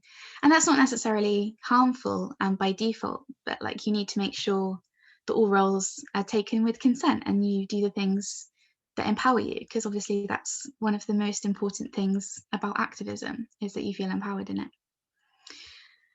As well as this, you can like experience everyday sexism. I don't like that term because it shouldn't be every day, but it's true, and so we'll go with it. So I know someone, again, on a camp who was followed by another person living on that camp. And that was a really difficult situation because it's quite an anarchist society. So you can't really tell people what to do. But obviously, if someone's feeling uncomfortable, then you have to sort that out, and you have to make sure that they do feel comfortable. But we'll talk about solutions in a minute. And we've also got like the police targeting vulnerable people, like women. Because they prey on the vulnerable. So you might be in a situation where there's lots of people, but they will pick on physically smaller or just less confident people to like as a way in to break down whatever action you might be doing, that sort of thing. Or other powers harassing women. So I've seen on another camp women just getting I don't want to go into detail, but moved around quite a lot by HS2 security at a higher rate than men. And I'm not sure what the motivations for that were, but it's definitely gendered, and you can notice that. So that's quite heavy. What Sorry about that. So we'll just have a little break, and you can share your own experiences if you feel comfortable to. You don't have to, of course, but if you do, either at the top or the bottom, I don't know where it is for you, but there should be an annotate button. I'm going to click on it now, and text, and you can write. I don't know if it'll work for you, but you can try it. But again, don't feel pressured to. You don't have to expand. It can be anonymous, that sort of thing. But whilst we do that, I'll just talk a little bit. So with my local activist group, we, Extinction Rebellion group, we occupied the Clifton Suspension Bridge in Bristol. And so there was lots of police swarming us, but I found them coming up to me quite a lot. It was like my first big action and that sort of thing. So I was sort of quite scared, I wasn't very confident, and they kept coming over, telling me to move, nudging me a little bit. And they were going around talking to everybody, but I did feel quite targeted in that situation, and that sort of thing. Yeah, so we've got entry here. It's not just, I'm just going to read it out. It's not just activist circles, it happens in the Green Party too, and the complaint system has historically ignored really prolific sexual harassers and let them continue to be active in the, I'm going to assume, party. Yeah, it exists in all spheres, unfortunately, and that's really awful. And I would say that the Green Party complaints system is flawed in a lot of ways, and so hopefully we can do some work in that in the next year. Maybe we'll work with Green Party women on it and other liberation groups. But yeah, thank you for sharing that. I think I'll continue if I can.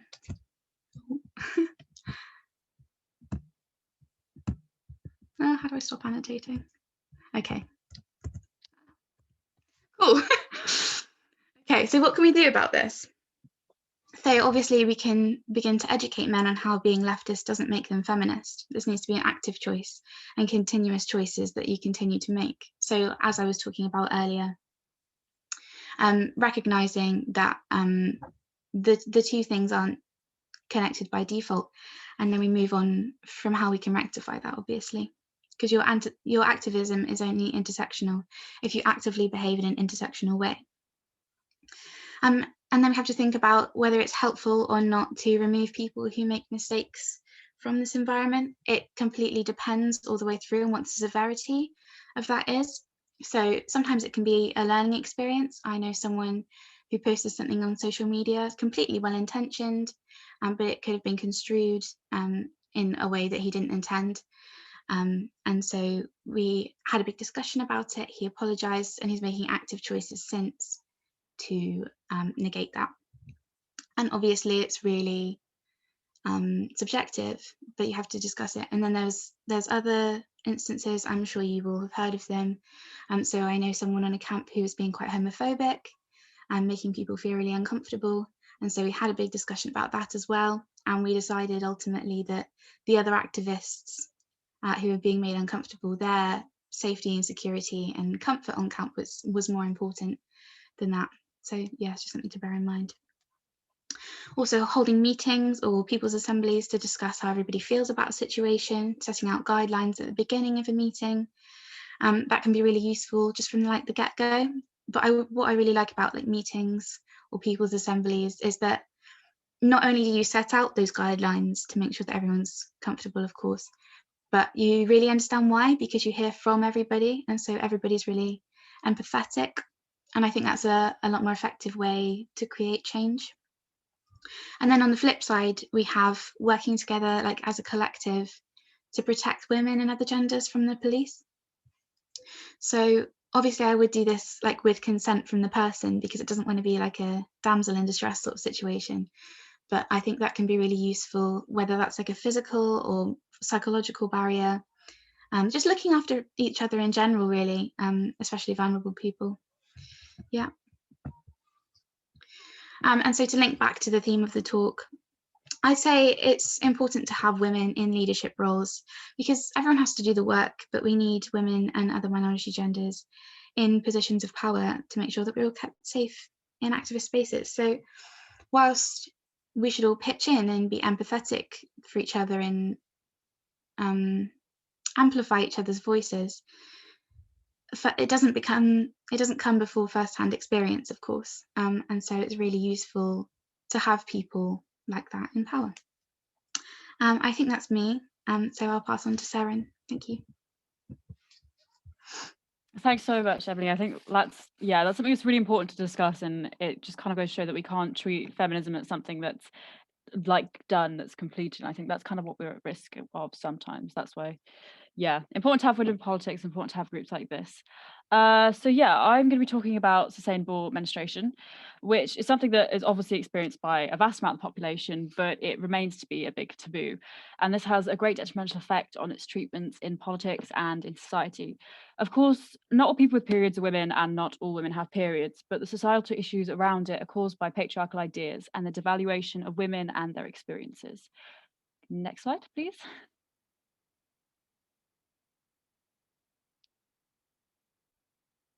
I'll just click again. Lovely, thank you, Emily. The source of this stigma is deeply entrenched in a lot of sexist history, and its perpetuation is easily identifiable pretty much everywhere. So I remember sexual health classes of about year 4 being split into girls and boys so we could learn about our periods in secrecy. And I remember being told how we could keep our pads in like little tins so men wouldn't know what we were hiding in our bags. And whenever you go out to buy menstrual products in an unknown supermarket, there's always that stretch of time where you're like, oh, what are they going to call them today? So you end up looking for some far out euphemism and thinking, is this really necessary? The marketing of all these products are revolved around the idea of needing to be discreet, to conceal that we're on our periods and that periods exist at all. Television channels such as ITV only allowed menstrual products to be advertised in 1993, and even then they were banned between 4 p.m. and 9 p.m. and all day on school and public holidays. This censorship trend continues into 2010 with this lovely advert I put up here, which is filled with all the womanly essentials like hairbrushes and alarm clocks, and someone who's clearly gone through a good few hours of hair and makeup. There is a tiny picture of an actual menstrual pad in the far right corner, but I don't know about you, but this isn't usually how I feel on day one of the flow. The picture is so vague that it could actually be about anything. And with that, the bottom line is that periods are shameful, and it's something that we should hide from society, and more than that, hide from ourselves. The first glimpse of an actual red liquid, that is anything even vaguely looking like menstrual blood, was not shown in a British advert until 2017. And though we have since experienced significant progress, the predominant idea of shame and secrecy hasn't been shifted. Slide, please. So in addition to this, disposable menstrual products that we're used to today are really not great. The average price of a pack of sanitary towels or tampons is between £2 to £3, and the average person with periods in the UK spends £4,916 on menstrual products in their lifetime. Of course, there has been recent success with the abolition of the tampon tax, and this is something that we do celebrate and we should celebrate. But even with this, prices are still extortionate, particularly when we're repeatedly told that disposable products are essential and we have to buy them. The most adversely affected by this and by period poverty are people who are homeless, those in low-income households, and the 12 million refugees across the world who have little or no sanitary protection that they need. Even in the UK, a country rich enough to provide all its citizens with menstrual products, 1 in 10 menstruating people aged 14 to 21 have been unable to afford tampons or sanitary towels. This all comes down to the fact that women and others who experience periods are not seen as the priority, and its discussion is seen as something that's taboo. Next slide, please. On top of this, the companies that make disposable menstrual products are at best pretty shifty with the exact chemicals and materials that they use to make them and the effect that these could have on the body. Companies are not legally required to put the materials used in sanitary products on the packaging, and companies such as Bodyform only list the main raw materials on their website, which is a lot considering a lot of these things you're putting directly into your body. And there is some evidence to suggest that the material used with unnecessary inks and perfumes could actually be harmful when absorbed through highly permeable vagina walls. And this offers really easy access to the bloodstream. According to Ms. Tanya Adib, consultant gynecologist at the Lister Hospital, endocrine disrupting chemicals have been linked to heart disease, breast cancer, and endometriosis. And these are all things that come up in tampons and menstrual towels. If you take into account the long-term exposure people have to these products, which can be up to 10 consistent years of your life, this becomes all the more concerning. So standard menstrual products are both extortionately priced and potentially dangerous. Slide. Thanks. Of course, on top of this, anything intended for one-time use has a negative environmental cost, and menstrual products are no exception. 90% of a menstrual pad is plastic, and the average menstruator throws away 200 kilograms of menstrual products in a lifetime. This creates a problem with waste disposal, with half of people in the UK flushing tampons down the toilet, leading to an estimated 1.5 to 2 billion menstrual items being flushed down Britain's toilets in a year. None of this is cause to blame individuals for their choices, with 90% of people flushing tampons saying they didn't actually know they weren't flushable, they weren't aware they could harm the environment. And this really shows that the lack of information and transparency with periods heavily contributes to the damage of these disposable items. The hostile environment our society enforces around periods and the shame that this creates makes people averse to their menstrual blood and uncomfortable with their bodies. They become convinced that it's unclean, and so they reach for the most accessible products that they have been told will allow the least contact with their blood and bodies and will mask all evidence of their periods to the outside world. There are many other contributing factors as well to what products people choose, including the amount of disposable income they have to pay up front, because some reusable options can cost more initially. New slide. On the other end of this, though, there are other options, and there are menstrual products that are cheaper in the long run, more environmentally friendly, and without these possibly dangerous chemicals. There's been a recent rise in this, which is really good, with more awareness coming about their existence and their benefits. So some of my personal favourites include the menstrual cup, which is a silicone cup that you fold into your vagina, which opens to collect the blood, and then you can tip it out into a toilet, wash it, and then reinsert it. They can be left in much longer than tampons, be reused for years, and only require boiling in water to be properly cleaned. They don't carry the tampon's risk of TSS, and they're a really good option for people who are comfortable with vaginal insertion. There are social adaptations that could make it easier for more people to use these. For example, by including sinks and public toilet stalls so that people can wash their cups between their uses. Having signs for like menstrual cup friendly toilets has been suggested by members of the London Assembly, and apparently there is already one in King's Cross. So this is something we could really develop politically in movements and make it easily accessible for more people. An option for people who prefer external solutions includes fabric towels. These work in exactly the same way as single-use pads, and they usually have a popper to make sure they don't like move around in your underwear. They're usually more absorbent and more comfortable, and for many people with access to washing facilities, they're quite easy to clean, just put them through the washing machine, allowing them to last through many, many uses. These products are very easy to find online. Give it a quick Google or Eco's research. And you can also find them in a lot of brick and mortar eco shops. And increasingly, they're also available in mainstream stores. I've seen them in places like Boots. Next slide. So while the usage of reusable products might seem like a pretty personal problem, politics does have a very important role to play.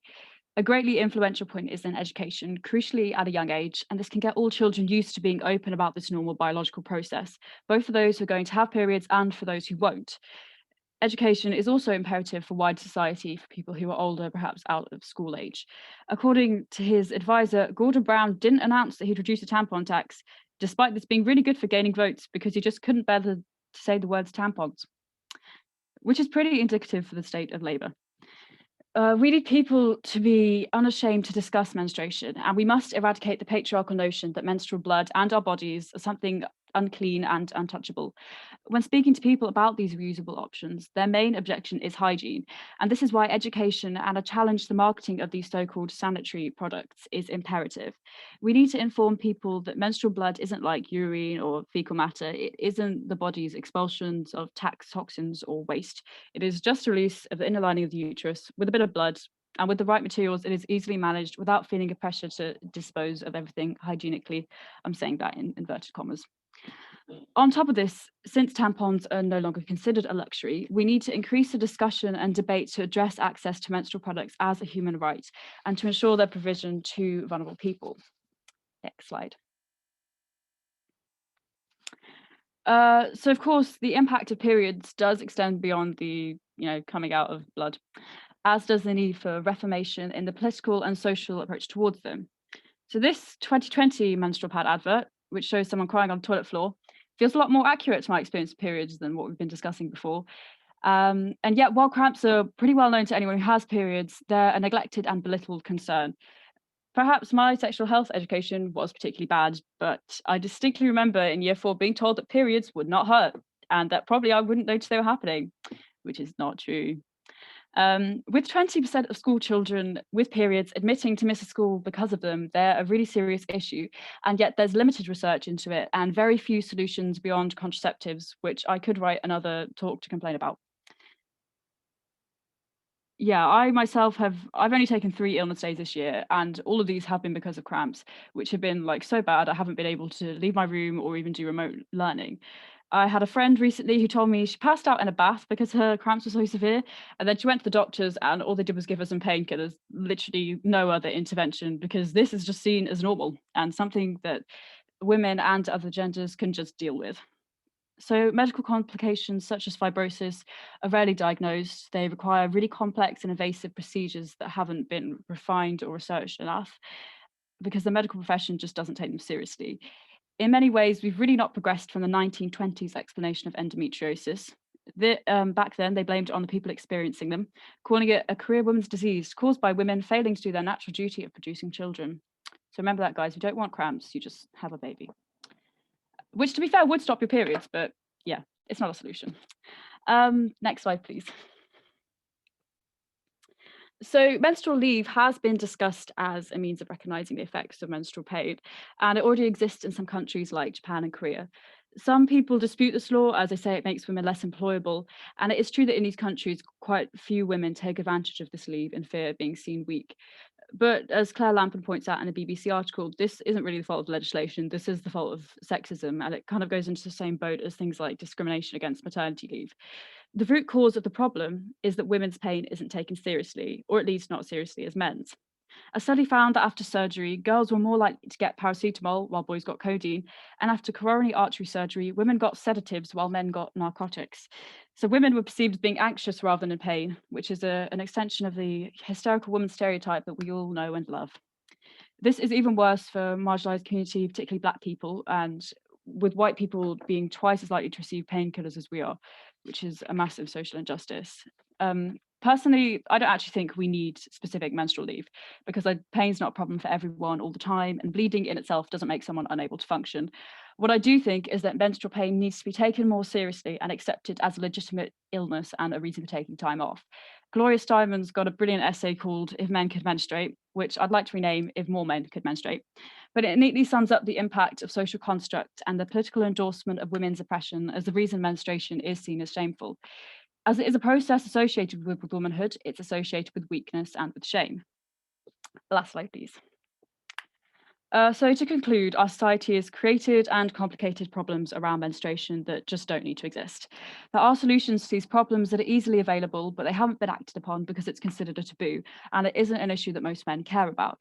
To amplify and multiply the voices of women in politics would be to expose problems and solutions on a platform great enough to make a change. We could then move forward to offer safe, affordable, medically supported and environmentally friendly menstrual solutions to everyone who needs it. Sorry, I've said menstrual so many times now. But yes, here's a bibliography in case you want to fact check me. Thank you. Passing on to Ellie now.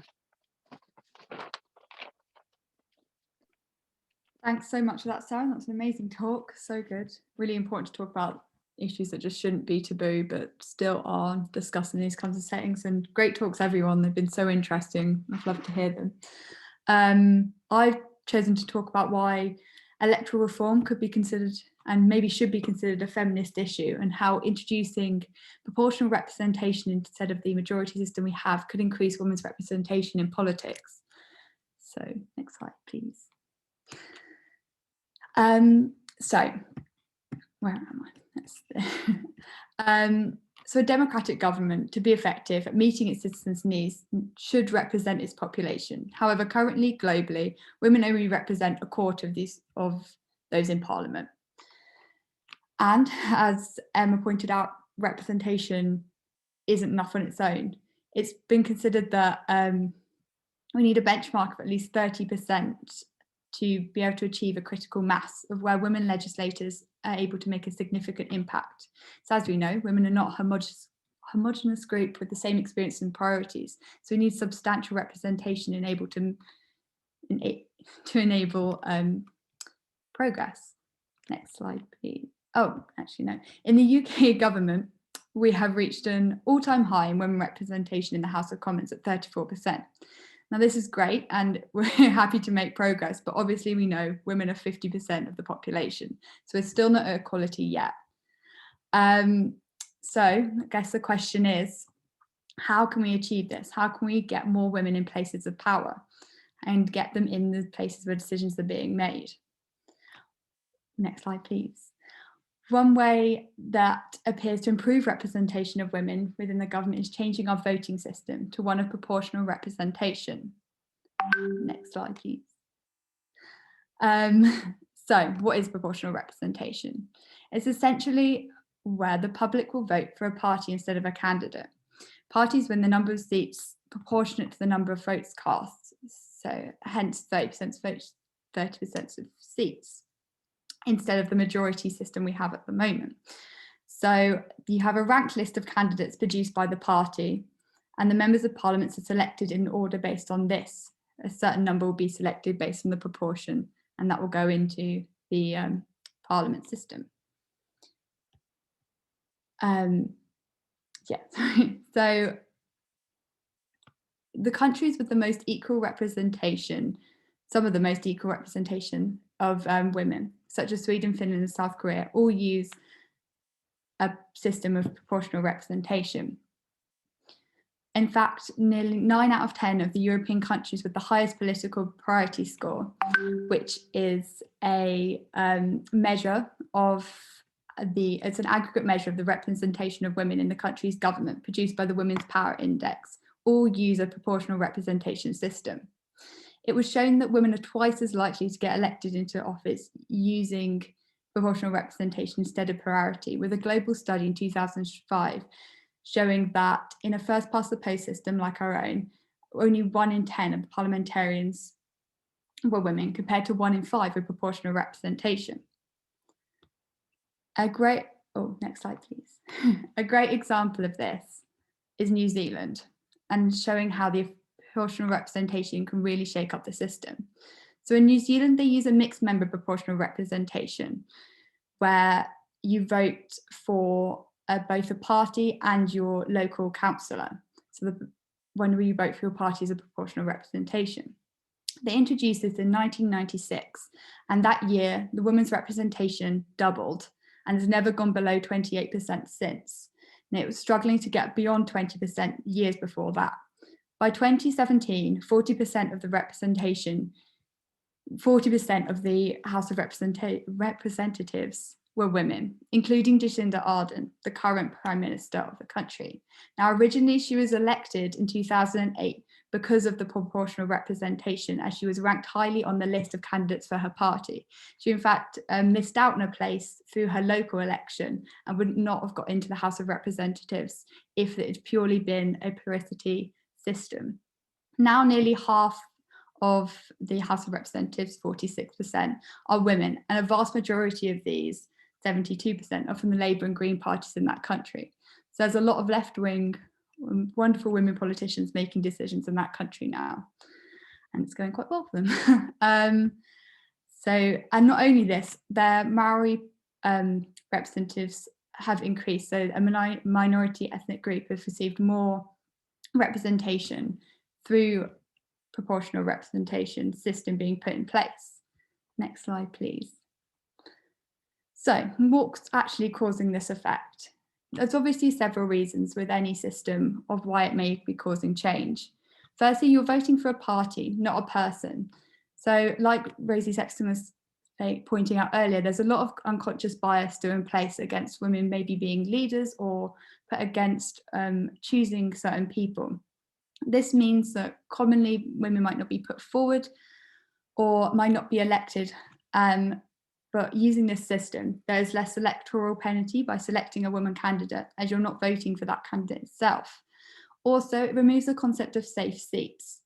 So where there's a safe seat that a party is definitely or likely to get a candidate in, normally the current candidate remains, which is usually a white male. This system is no longer in place, so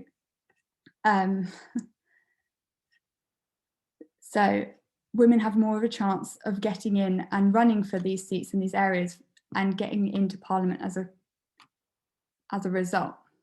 There's also more incentive to put forward a diverse and balanced party list, as each vote has more power, as each vote is counted. There's something called the contagion effect or macro contagion effect, depending on what you read, where each smaller parties are more likely to have a more diverse party list or candidate selection, just to stand out, and as that's goes with their the party. And then other larger parties take on these policies and ideas to meet up and catch up with these. And as each vote, they don't want to lose votes from basis of diversity issues, which means overall there's more representation in the candidacy lists. Also, in PR systems, there appears to be increased voter turnout, especially among women. So this gives more voting power to the people and more voting power to women, allowing us to make change in our policy and vote for candidates that really represent our views. Also, there's more fairer methods to promote equality and provide equal opportunity other than quotas and all-female party lists, which was used in majority systems that aren't always considered fair. For example, Sweden uses a zipping method where party lists are alternate between male and women candidates, meaning that they have equal opportunity to get into the list, and it just doesn't put women all at the bottom of the list and preventing them getting in either way. So this is quite a fair system, and Sweden has one of the best representations of, one of the most equal representations of women in Parliament. Next slide, please. So why is it important? I'm sure we're all here because we agree that women's representation is important in politics, but I guess covering why is always important. So politicians are likely to politicians' priorities are shaped by their background, be this social, economic, ethnic or gender-based, meaning the only way we can ensure that women's interests are being considered by government and represented in our laws is to have women in the room where decisions are being made. To add to this, there's a large gender data gap, meaning that a lot of data is not available about women's issues. So we need women physically in these rooms to discuss these issues, as the data simply isn't there to reveal it to others who have not experienced these problems. Also, it's been shown that women legislate differently. Unsurprisingly, perhaps we have a greater priority of women's rights, but also family and children laws benefit and legislation related to these. Also, it's been shown we're more affected by austerity and climate change, as we're more likely to suffer poverty and be involved in areas of production such as food production that are heavily affected by climate change. So we're more likely to legislate for these issues and combat these. Also, we might actually get someone in Parliament who can say the word tampon. If so. Also, research has shown that women politicians contribute more in a less male-dominated environment. Taking council meeting minutes, they saw that just introducing one more woman into the room made all the other women councillors contribute much more and have a more impact and able to push forward motions and second motions more effectively. So by adding more women representation, it allows all women in politics to have more of a say and get more involved and have a better outcome. So, of course, there are many issues and many ways we can change to have women's representation, and proportional representation will not fix all the problems surrounding this. But I do believe it could be considered a feminist issue, and obviously it's part of the Green Party policy that we have proportional representation, and we need to have more power in our voting system and make every vote matter and count more. So yeah, thanks. Thank you so much, Ellie, and thank you to the whole committee. I haven't heard those talks before, so I was definitely learned a lot through every single one, and thank you all. Obviously it's 3 minutes to 4, so we can let you go if you need to leave. That makes complete sense. This is a discussion event, so if you guys have questions, you can stay and ask us anything, or send them to Seren, or unmute yourself and ask anything. Yeah, that's kind of it. I mean, it would be lovely for you to stay. We have as well more events coming up this year as a team, which is really exciting, so that will be lined up soon. And of course the Young Greens have just a little promo for them, they have their event coming up, which is the radicalizing series or radical series lectures. So go sign up to them as well, because I'm sure they'll be amazing. But that's kind of it from us, I guess. Thank you very much for coming. Yeah, if you want to stay or ask anything, go ahead. Please. If not, it was lovely to have you. Thank If you. not, thank you so much for coming. Lots of feedback back then, and it was great to see so many people.